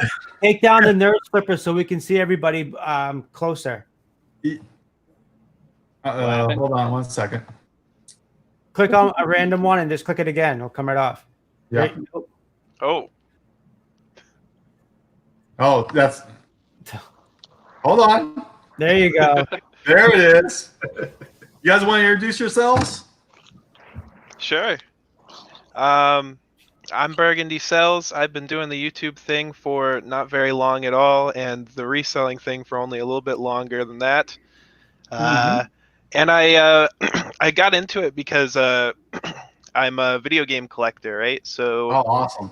One of my big things was I was sick of spending a bunch of money when I was out at yard sales picking up video games for myself. So I was like, oh, maybe if I pick up a couple of things and sell them, I can get this stuff for free. And that just brought me down this rabbit hole of doing what I do now. So lots of fun. And anyways, you guys were talking about video games. I was geeking out in the backstage. Yeah, that's what's the hot seller for you lately? What have you been picking up? I don't pick a lot of the same item up, honestly. I just kind of find what I can when I'm out thrifting. I don't have a really reliable source yet. So okay. I did just take a kind of a gamble on some like Cabbage Patch Kids. I know nothing about these things. I know nothing about them, but they're all from like the 80s, and I got them for pennies on the dollar, basically. So I was like, all right, we'll take a risk, and there you go. Just got those listed today. Let us know how those sell, because I did pass up garbage or those garbage pail kids. I was thinking garbage pail kids from my past. But yeah, because I passed them up at the Ben's and I still think I should have picked them up just to take a gamble on, because, like you said, their opinions on the dollar. So, all right, Kelly, tell us, talk to us. What's going on? So, the Kelly Hustle, obviously, that's my YouTube channel. My name is Calvin. Kind of in a nutshell, I'm an entrepreneur at heart. So I kind of got started. I read a book, Rich Dad, Poor Dad. It flipped my whole mind. So I was working at Frito-Lay for about 6 years as a sales rep. And after I read that book, it just started making me hate the job. Went full force, started my own auto detailing business, made very good money, but I figured out fast that that's not what I wanted to do. So it ultimately failed. Had an opportunity to move to Iowa with my father-in-law. And I said, you know what, if I can go out there, because I'm from San Diego originally. So if I can go out to Iowa, cut my costs, live as cheap as possible, I'd be able to follow my entrepreneurship dream. So got to Iowa, was still trying to figure out, I was selling cars. So I am a salesman as well, but selling cars, trying to figure out other stuff I can do as far as businesses go. And I just started searching YouTube, and I was originally wanted to get into drop shipping. And then one video led to another, and I got into eBay. So been into eBay for about, January made eBay, selling on eBay for a year, and part-time currently, but probably here within the next couple of weeks, I will officially be a full-time eBayer. So I'm not making the most money right now. Originally I set out just to make $500 extra a month on eBay. So I was able to surpass that. But my wife got a really good promotion at work. And she said, hey, if you want to go ahead and take this opportunity, because I will essentially be the breadwinner now. You kind of be the stay-at-home full-time dad and then work on your eBay full-time. She was like, you just need to make what I was currently making, or you can look for another job or just stay at your job. And I was like, you know what? This is why I moved to Iowa. You don't move from San Diego to Iowa for no reason. So this is what I'm getting ready to do. So I'm excited, nervous, but I'm ready to do it. So what made you do YouTube? What made you start a YouTube channel? Yeah, I kind of always wanted to have some sort of content going. Just not really so much just with like reselling or anything, but more so just like entrepreneurship. So I procrastinated so long, and it's probably been like 2 months where I put up my first video, just because I was really self-conscious, just worried about what people would say and all that stuff. And then finally I just, kind of built that courage up and was like, you know what, screw it. Let's go ahead. Let's go full force. I still haven't, I haven't put out as much content as I would like, but just with the time, I just know, once I go full time, I'll be able to put a lot more content out. So I'm trying to do, from 0 to 100. But it's so far so good. I like your workspace in the back. That's probably, I'm giving you guys a good view of my basement. The rest of my basement is crap.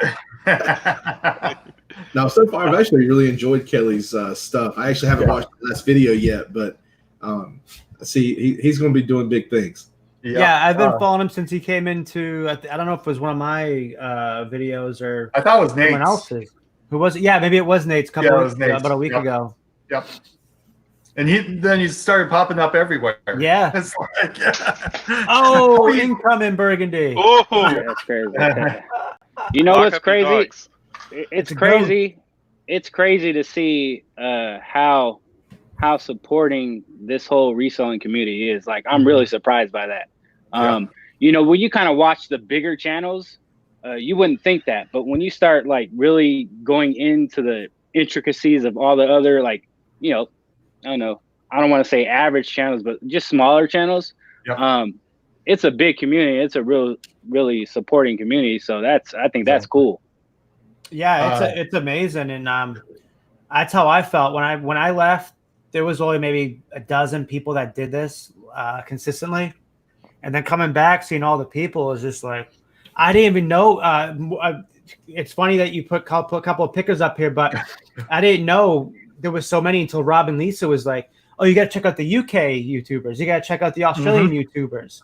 And then from there, I found Thrift Beast and Jody and Cliff, and I'm like, "There's just so much. There's so many different communities." And then there's dumpster diving, and they're really gracious of like the resellers community and everything, which is awesome.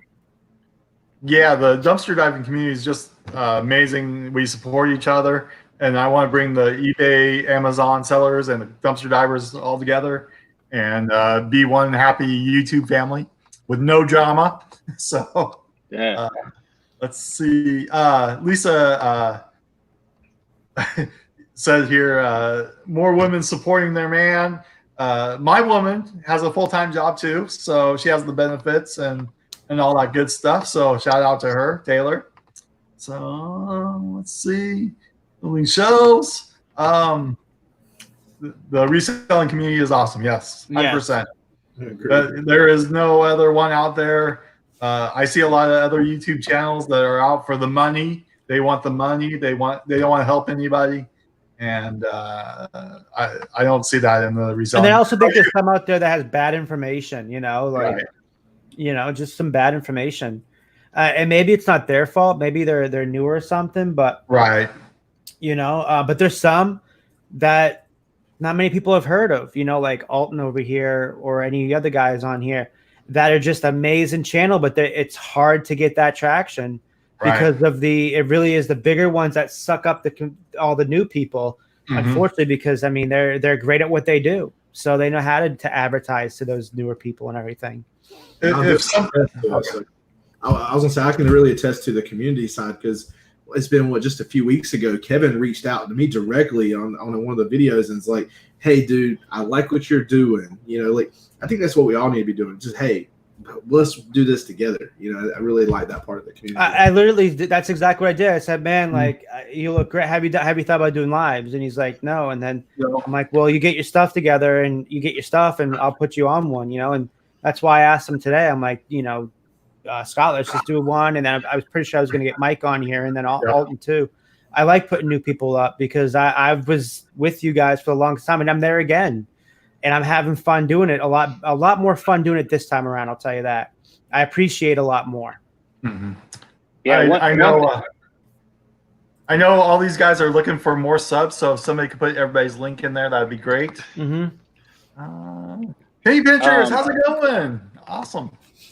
If I could say something just about like reaching out to people on YouTube. So when I started my detailing business, actually my mentor, and I can still talk to him today about anything, but his Darren Precy's Auto Fetish Detail, and he's probably upwards about 80,000 subscribers as a automotive detailer. Wow. And so when I constantly watched his videos and learned so much from him. And when I reached out to him, I didn't expect to hear anything back. And he actually, got back to me and I was able to go out there. He was in like Anaheim, Orange County. So it's about an hour and a half away from San Diego at the time. But he actually said, come out here, you can shadow me. And I was like kind of starstruck when I seen him, but just take an opportunity to just reach out to whoever, even if you don't think that they're attainable. I think that's important because you just never know. And that could be the opportunity that, you need that could help you out, as far as like changing your life. So I will say, don't be afraid to reach out to people, even if you reach out 10 times, 20 times, 30 times, that 31st time could be, that opportunity. So just keep going for it. And I agree with you 100% because that's how I was put on first. It's Breaking was the ones like, dude, I did this. He did the same thing that I did to Alton. Listen, get yourself a webcam, get on do a video, and then I'll support you and I'll come on. And that's exactly what he did. Addicted to Hustle's channel right there. Pick him up. Flipping goodies right there. I noticed in here one of the comments, Kent said ASMR type stuff. I don't know if anybody follows those at Froggy Flips. He actually did. I love Froggy. Like the eBay or whatever, like the resellers, ASMR, and it was all kinds of different stuff. The packing tape was amazing. Yeah, Froggy is hilarious. Yeah, he's my newfound love, I think. I got him because I like seeing videos of different things besides just reselling. And I Right. got him one day, like I think it was the first time I watched this video. I'm like, dude, Froggy, I don't care about this video. You need to do an office video because your office is amazing. And he actually did it. And he shouted me out. He's like, well, Kevin asked from the Thrifting Lounge. And I think that it would be a good thing. And he did it. And then I'm trying to get, I think it's Aussie VH Thrifters, or it's either that or Over the Years. Maybe it's Aussie that I'm trying to get them to do theirs too. Yeah. So it's different. I like different. To me, I'm attracted to something different. That's why I look for different things, not the same thing so much. He brings the company to it because he did the same thing with Lonnie's little box cutter, and that video was awesome too. So yeah, like I said, he's my newfound love on YouTube. I wait for his next videos. Kelly Hustle. Appreciate that. So I got a question for you guys. So how do you guys go about as far as creating your content? Do you guys kind of I always tell myself I don't want to be like overly edited and overly produced. I do want to have some, but it's like, are you guys more just like, kind of on the fly, just more documenting, or a little bit of like, okay, I want to do this, and then go? Or, I mean, how do you guys go about your videos? I do edit. I like cut edits. If you look at like, who's a good cut editor? Probably the best one I can think of is shit. You guys keep talking. I'll find him. He's really good. I think for me, it's just learning because again, I've never edited in my life, So for me, it was focus on here's what I'm trying to say, and then well, did I get every point across, or did I find the things I'm looking for? And then I worry about how am I going to put it together? If you watch my first video, it was I kind of earlier, like when someone mentioned, hey, just getting started, I got frustrated, just do it. I was on the way to work and I just made my welcome video in the truck while driving, and I just said, screw it, upload. And it's the worst video, it's breaking the ice, and then now it's like, I'm willing to take the time now that I'm past that worst way. It could be as bad as that. Right. So I have a benchmark. I can now say, did my transition look good that time? Or was my edit closer to where I wanted it to stop when I'm talking? And just focus on the little details. And so far, I can see it's night and day, just from the growth now. If I grow myself in the next year, and like I'm learning Adobe Premiere right now.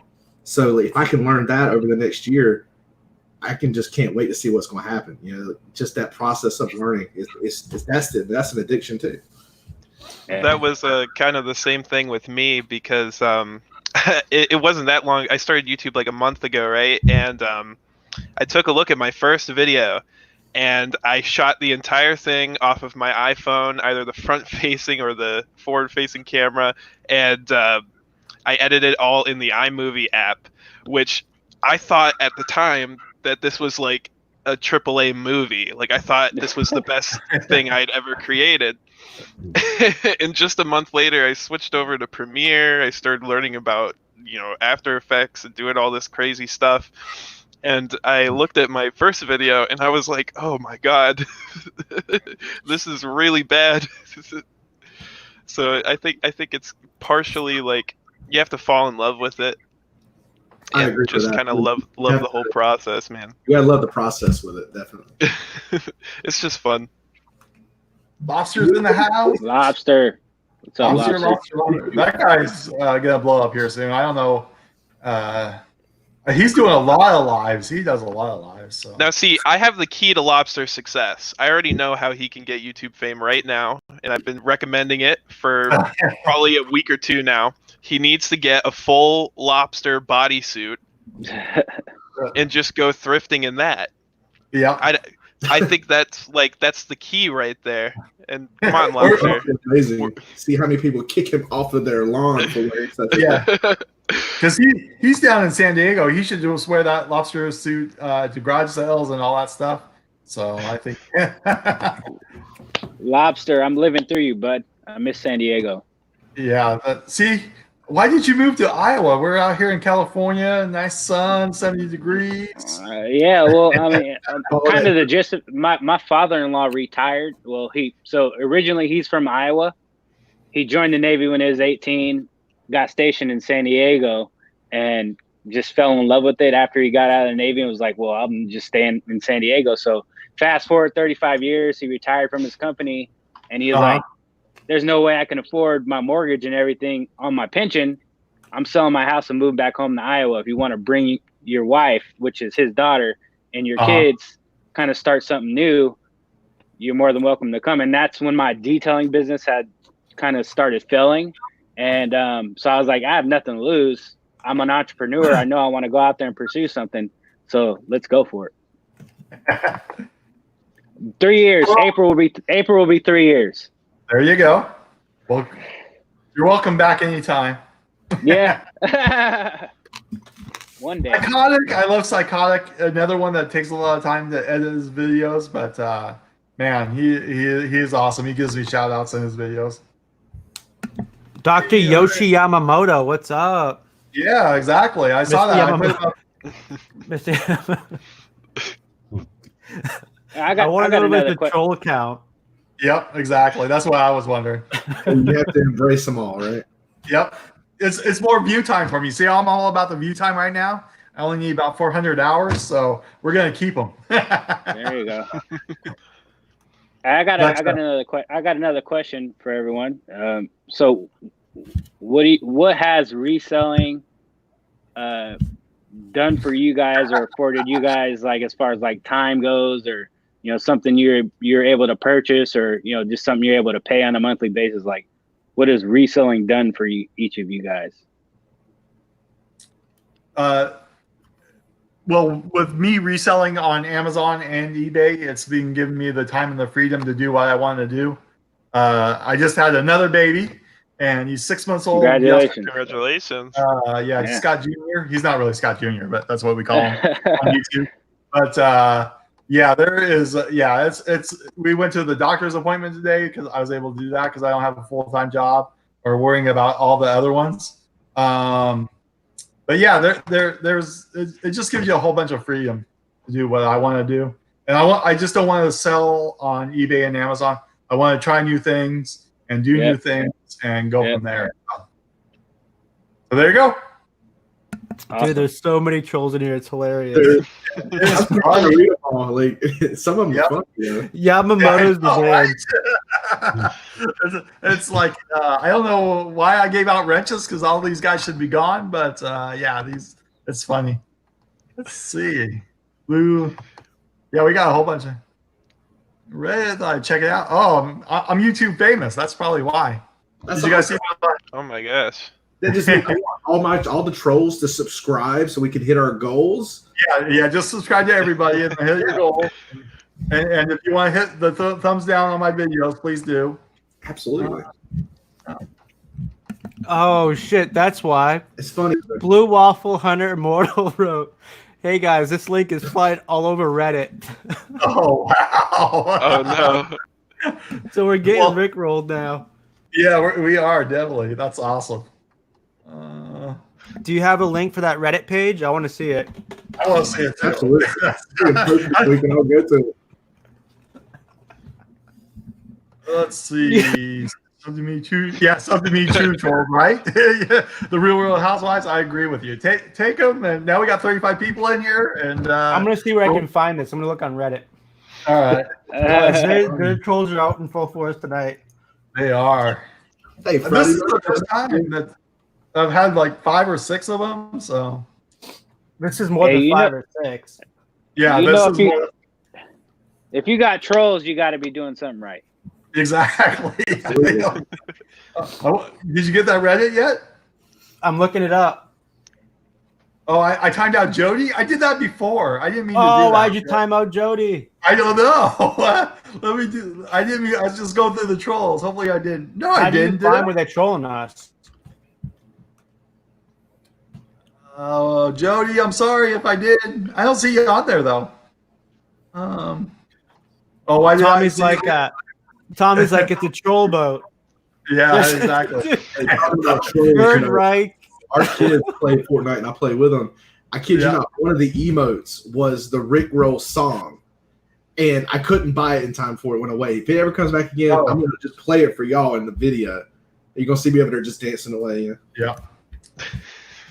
Jody was put in timeout for 5 minutes, so I'm sorry, Jody. I didn't mean to do that.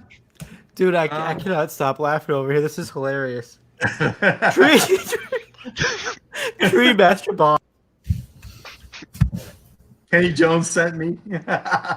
Let's see what else. Amen. Poor Jody. Yeah, poor Jody. I know. Poor Jody, 5-minute timeout. I did not mean that.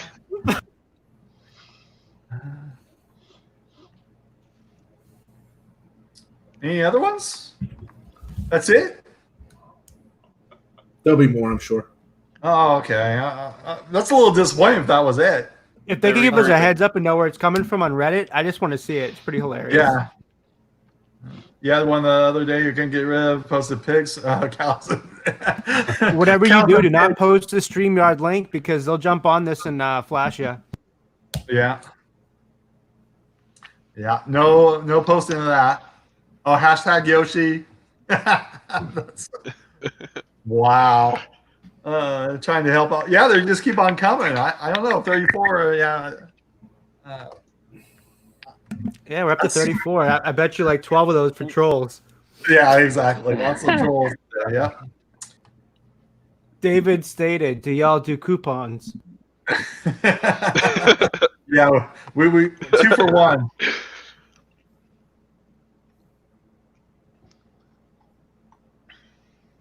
Yeah, that's why. You figured they would let you do that, but I feel so bad for timing out Jody. Yeah. I just hit a whole bunch of them. He went in there. So Fire God, Fire God just was timed out by Nurse Flipper. I thought he did it to Nurse Flipper. I was gonna say, how the hell did that happen? Thumbs up, trolls. Yeah, hit those thumbs up for me before you leave. Yeah, I'm getting the watch time is what I need. So we'll just keep this going for another 5-6 hours. And like I did. But I mean, you're getting more watchers. Yeah, more watchers, more watch time. Yeah, maybe YouTube will start promoting it. You know. Shadow Angel, Fire God. It's hilarious. Wow. Hey guys, great. By the way, Kelly Hustle, and everybody else on here. This isn't normal. It's not normal. No, I don't think I've seen this happen since I've come back, but I think it's absolutely hilarious. Right. Fire God, I'm not timed out. My count is unstoppable. Oh wow. See, I'm actually on from my phone, so I can't really even see any comments. Oh, you're missing out. Oh, it is hilarious. It is hilarious. Man. Man, did you just got timed out? It's starting to get to the point where you see comments, but then you see more message deleted than you do the More comments. deleted, right? Oh. Exactly. Oh, does StreamYard not show the deleted comments? No, they don't. No. It doesn't show them as deleted. Oh, right? Mandy G has a good one at see 11:44. Yeah. My anus is bleeding. I don't know what to do. Just keep.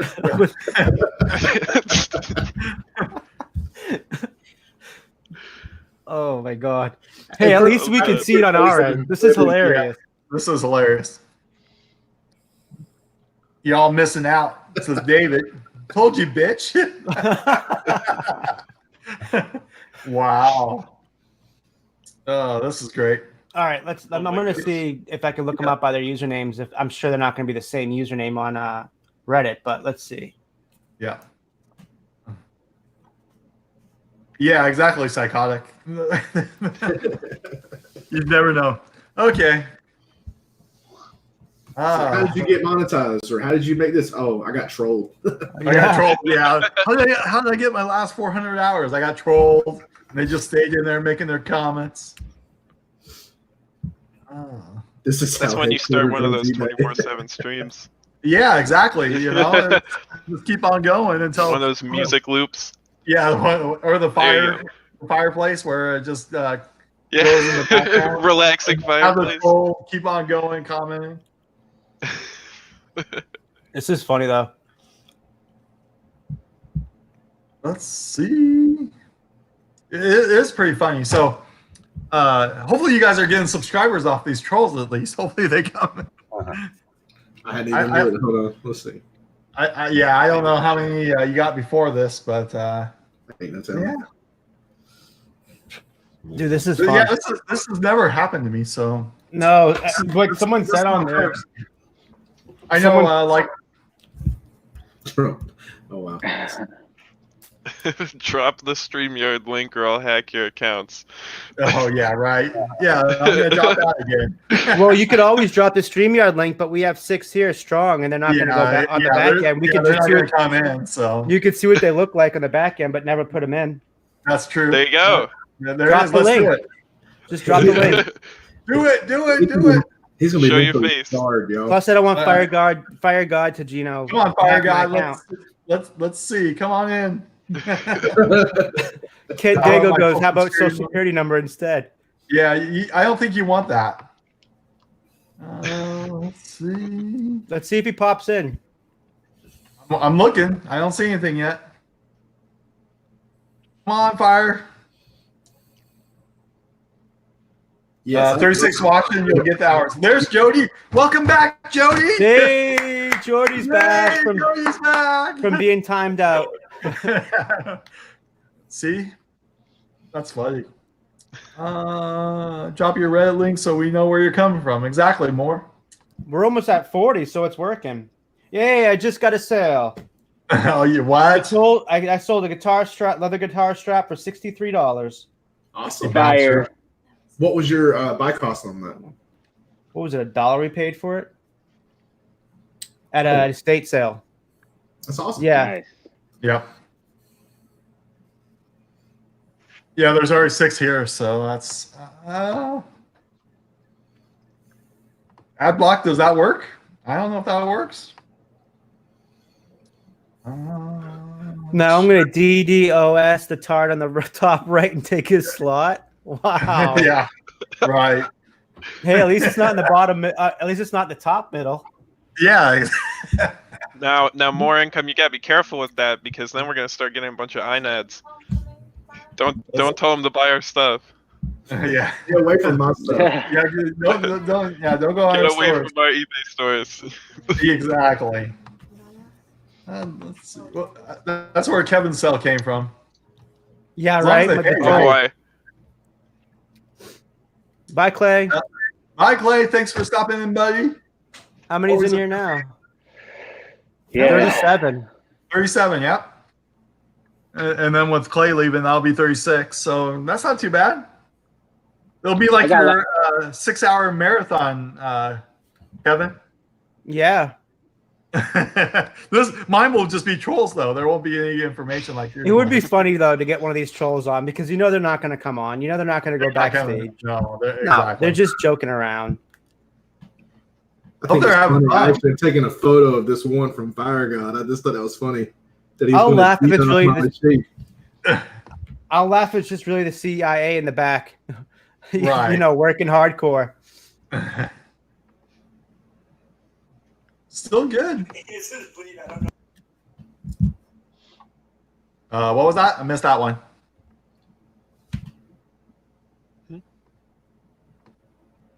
Night, Jody, Kevin, Scott, everybody. Have a good night. Thank you. Hey, peace What out, happened? man. Have a good sleep. Who was that, Clay? Go ahead. But eBay Poshman goes, the IRS checking on us. Yep, that's it. Time they're like, you better be paying your taxes. Yeah, I just filed my taxes. That's probably why they're in here. A couple numbers and got a couple It's extra thousand. Hey, so I got a question. So when I first started going to garage sales, walking up to the sale, adrenaline pumps. And I thought that would fade away. It never faded away.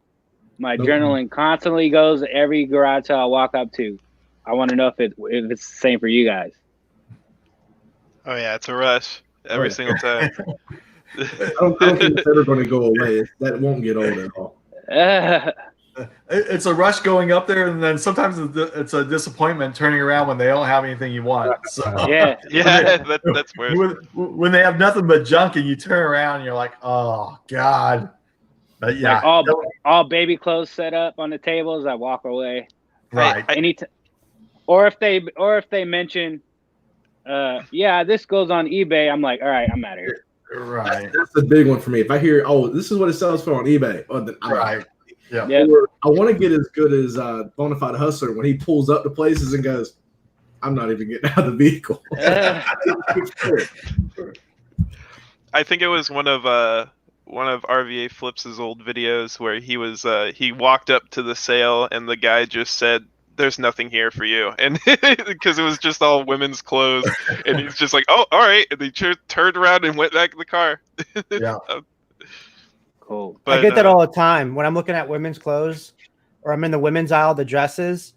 I get like these looks and everything. I'm just like, They're waiting for you to put one on. I think that's what they think it is. Like, dude, this dude's a cross-dresser or something. And it's not, because I'll pick out like the nice stuff like right in front of them. So like obviously I know the styles and everything, and I've gotten a few looks before. The same way looking through shoes.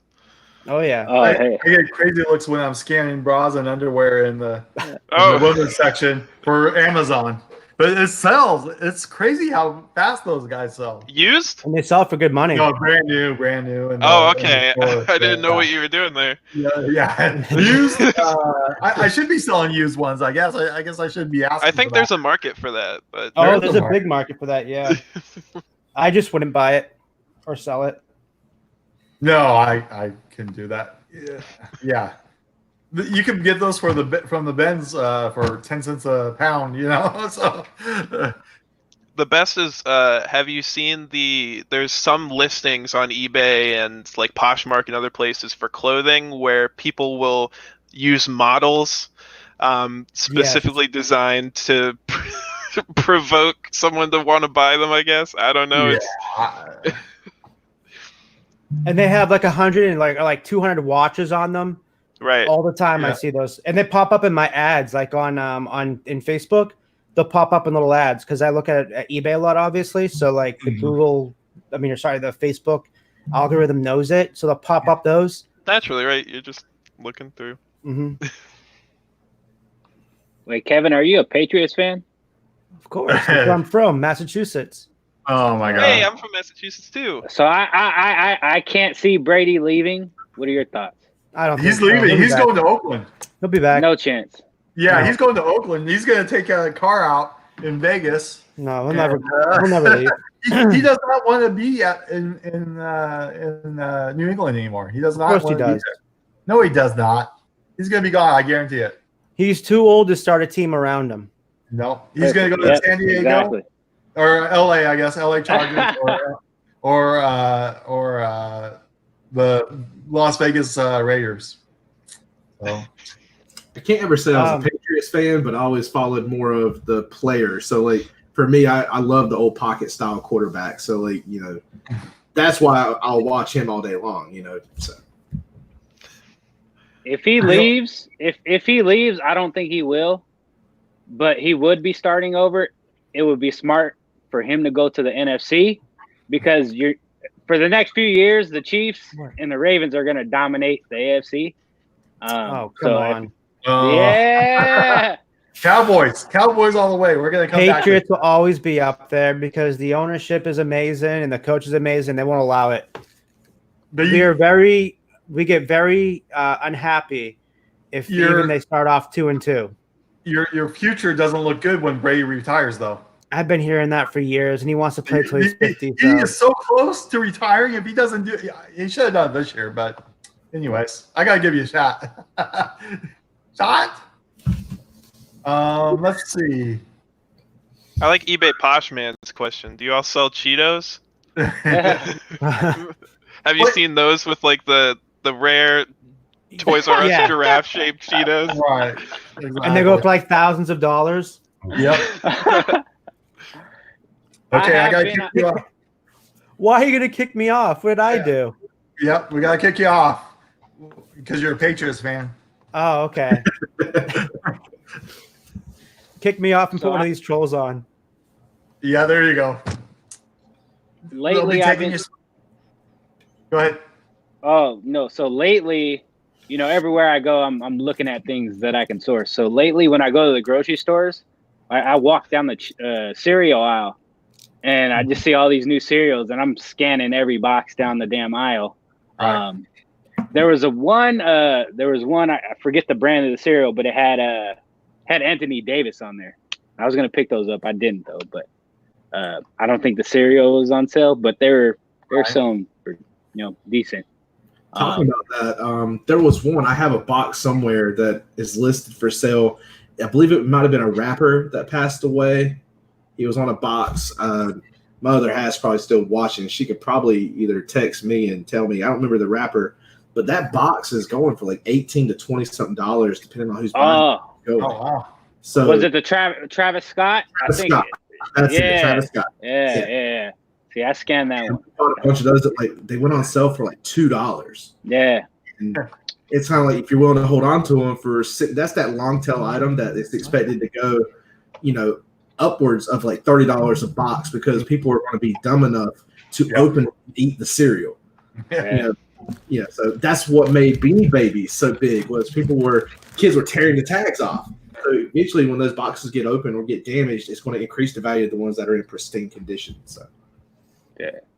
What do you guys think about sports cards? I know NBA sports cards are really hot right now. Yeah, they're coming back. I don't know enough about them though. I think honestly, you got a lot more money in stuff like Magic the Gathering and Pokemon. Old Pokemon to clarify. Yeah, exactly. Sports cards can go up in value. Obviously, I mean, if you watch any amount of Gary Vee, you're going to hear him preaching about sports cards. But I don't know, man. I guess I just don't know enough about it. I picked up actually like a binder of I don't know where it is. It's like like 2009 NHL sports cards, and it's like whole sets, right?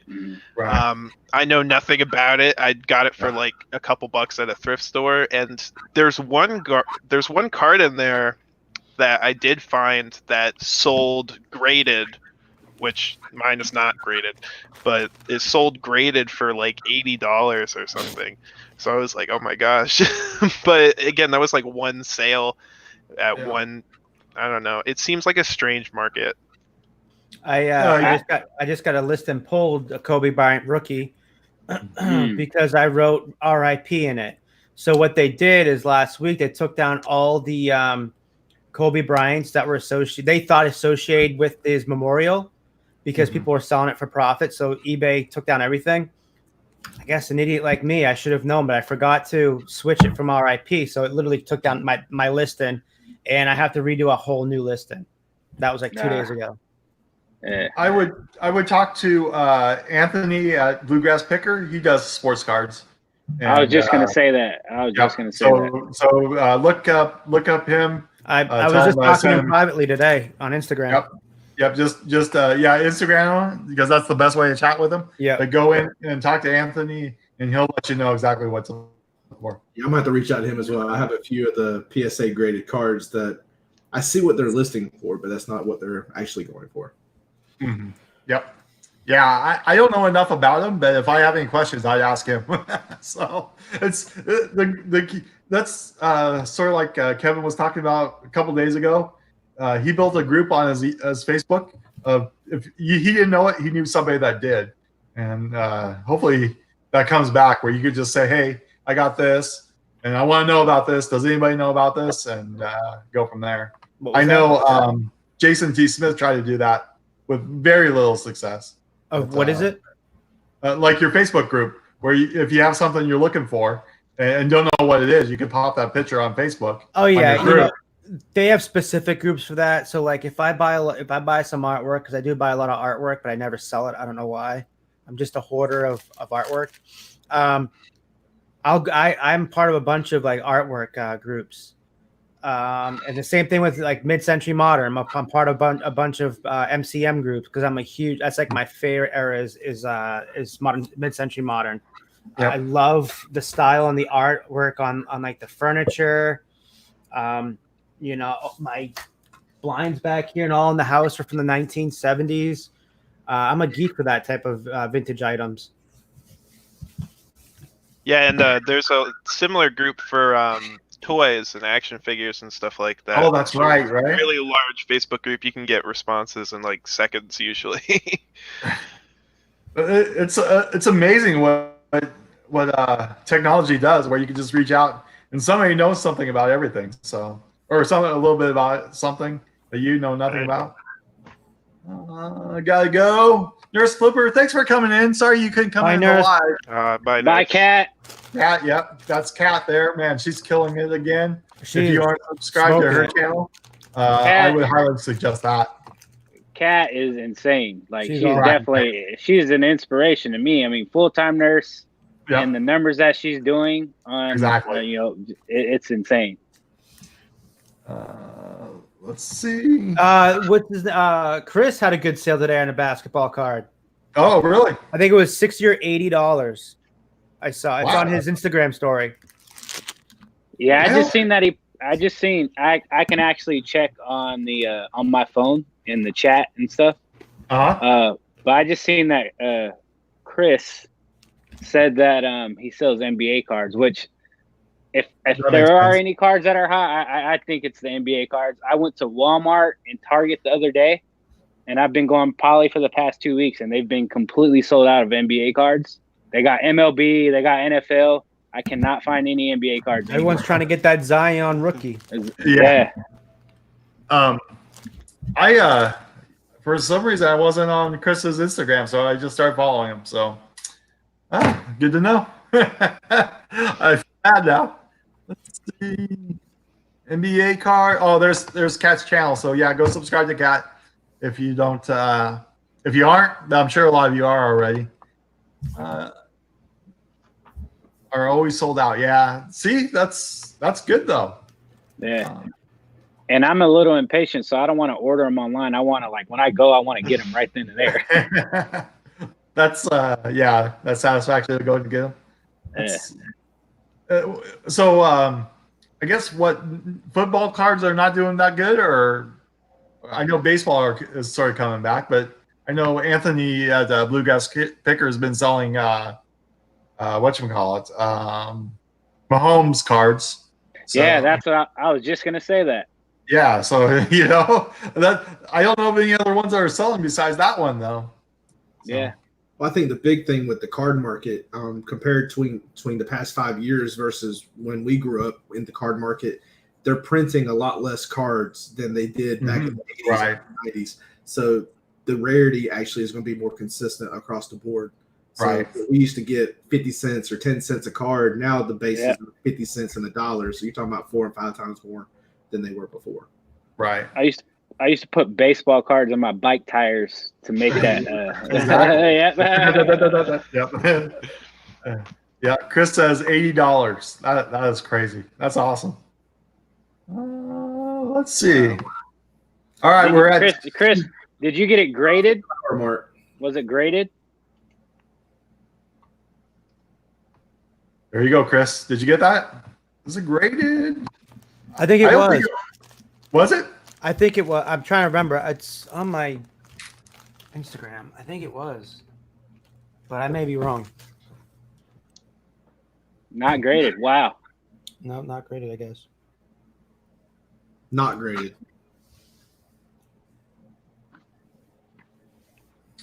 All right, guys.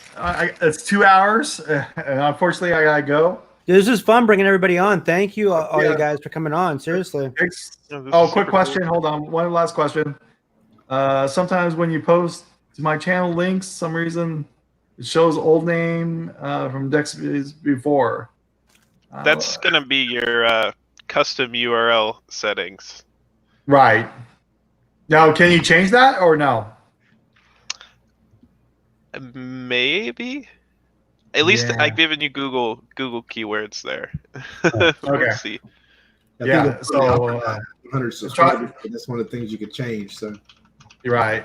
Yeah, I know you could change it a couple times, but I didn't know about changing from the old ones. Yep. So anyways, yeah, I got to get going, guys. 2 hours. Thank you guys, everybody, for coming on. I hope you guys come on again, and I'm going to end it. But just stay on for another couple minutes afterwards, guys. Make sure everybody subscribes to everybody's channel in here and supports each other. Exactly. I know everybody does. I know everybody in this community usually does a good job of it, but there's some of these new people on here that have it's their first or second time on there, and a couple more and we had a fun time putting them up in here and stuff like that. So yeah, hey, I appreciate it, guys. Thank you very much. Of course. Have a good night. Yeah, don't get out of here yet, guys. Yeah, hold on one second, guys. We're gonna do a private party. all right. Awesome.